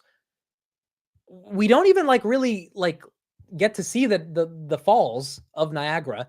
And then we go to Denny's at, I don't know what, it was just like, and then I'm like, all right, so I'm eating some pancakes. And then we get back at 7:30. I knock out for 3 hours. I wake up and I shower. I'm like, oh, I have a meetup today. I need to get ready for that. And then, then the meetup is just super high energy because, there's a lot of people there. I was actually dead at the end of that day. At the end of that day, I was demolished, bro. I was like, all right. And I don't think I slept that night either. Yeah. I didn't sleep that night either. I got back to his place at 10. Steve called me for 2 hours. He was sleeping. He woke up. And then this guy he loves to talk. So by 12 a.m. to 5 a.m., we just stayed up. That's when he showed me all the you guys saw that picture with the Bed Bath & Body Works and all the products from that company that he's long gone. And so he was showing me all the products, like the lotions and all that stuff. And then it was time to go to the airport. That was basically 48 hours of not really sleeping. Oh, the sweet stupidity of being young. 100%, bro. 100 freaking percent. Alex was, bro, I left the stream 20 minutes ago because you said you were done. I know, but I don't know why it's hard to end the stream every day. Ash, thank you for the $5 super chat. Would be down to host a Florida meetup at my family's restaurant. Hit me up on Twitter. Thank you for the super chat, and we can see if we can plan something as well. Did you skywalk the entire? I didn't. I did not skywalk the entire. Did Basent just say something? See, this is why I can't leave. But this is the life of being a content creator, bro. There is constantly shit happening, and you sleep, and then you miss the news, right? And there's so much stuff. Okay, Basent just tweeted. What did he say? It was great to meet with the Japanese Minister of Finance. Okay, Japan. We addressed important issues in the U.S.-Japan economic relationship, including global security, bilateral trade between our nations, and our shared belief that exchange rates should be market determined. Okay, so you have two countries that can't get a bidder for their bonds. I'm pretty damn happy they're meeting and they're starting to talk. Where's the 10-year right now? Because the market is holding on to every single thing Basent says about this. Market 10 years flat, 4.597. Japan's flat as well on their 30-year. All right, so we need some good news from Basent in Japan, and hopefully we get that. Hopefully we get that pretty soon, in the next 24 hours, pretty soon. What mic do you record with? It's a Shure SMB 7, I think. Shure SM7B. SM7B. And then this is my backup right here. This is the AT202 USB. This one's like 175. This one's like 500. This one's the good one, but StreamYard is always weird when it messes up the audio. All right, I think that's it. I think we should actually end it. Dude, I still have to do a daily recap, so I can't sleep. So I don't know if I'm sleeping tonight either, bro. Oh my gosh. Oh my gosh. Dude, 795 million for Palantir? That's not bad, bro. 795 million for Palantir. We'll talk more about that on the daily recap as well. It's a big one. That's a big one. All right, that's it. Thank you, everybody. Appreciate it. I'll see you guys on the daily recap and then tomorrow on the market open. Thank you all for being here. Thank you all for listening to me yap sometimes. Hopefully some of it is useful in regards to my own philosophical ramblings. But yeah, really happy that everyone's here. And it was a fun morning. Had to deal with some yield stuff in the afternoon, and we'll kind of see how it plays out towards the end of the week. All right. Bye, everyone. Love you all. See you guys tomorrow on the market open. Bye, everybody.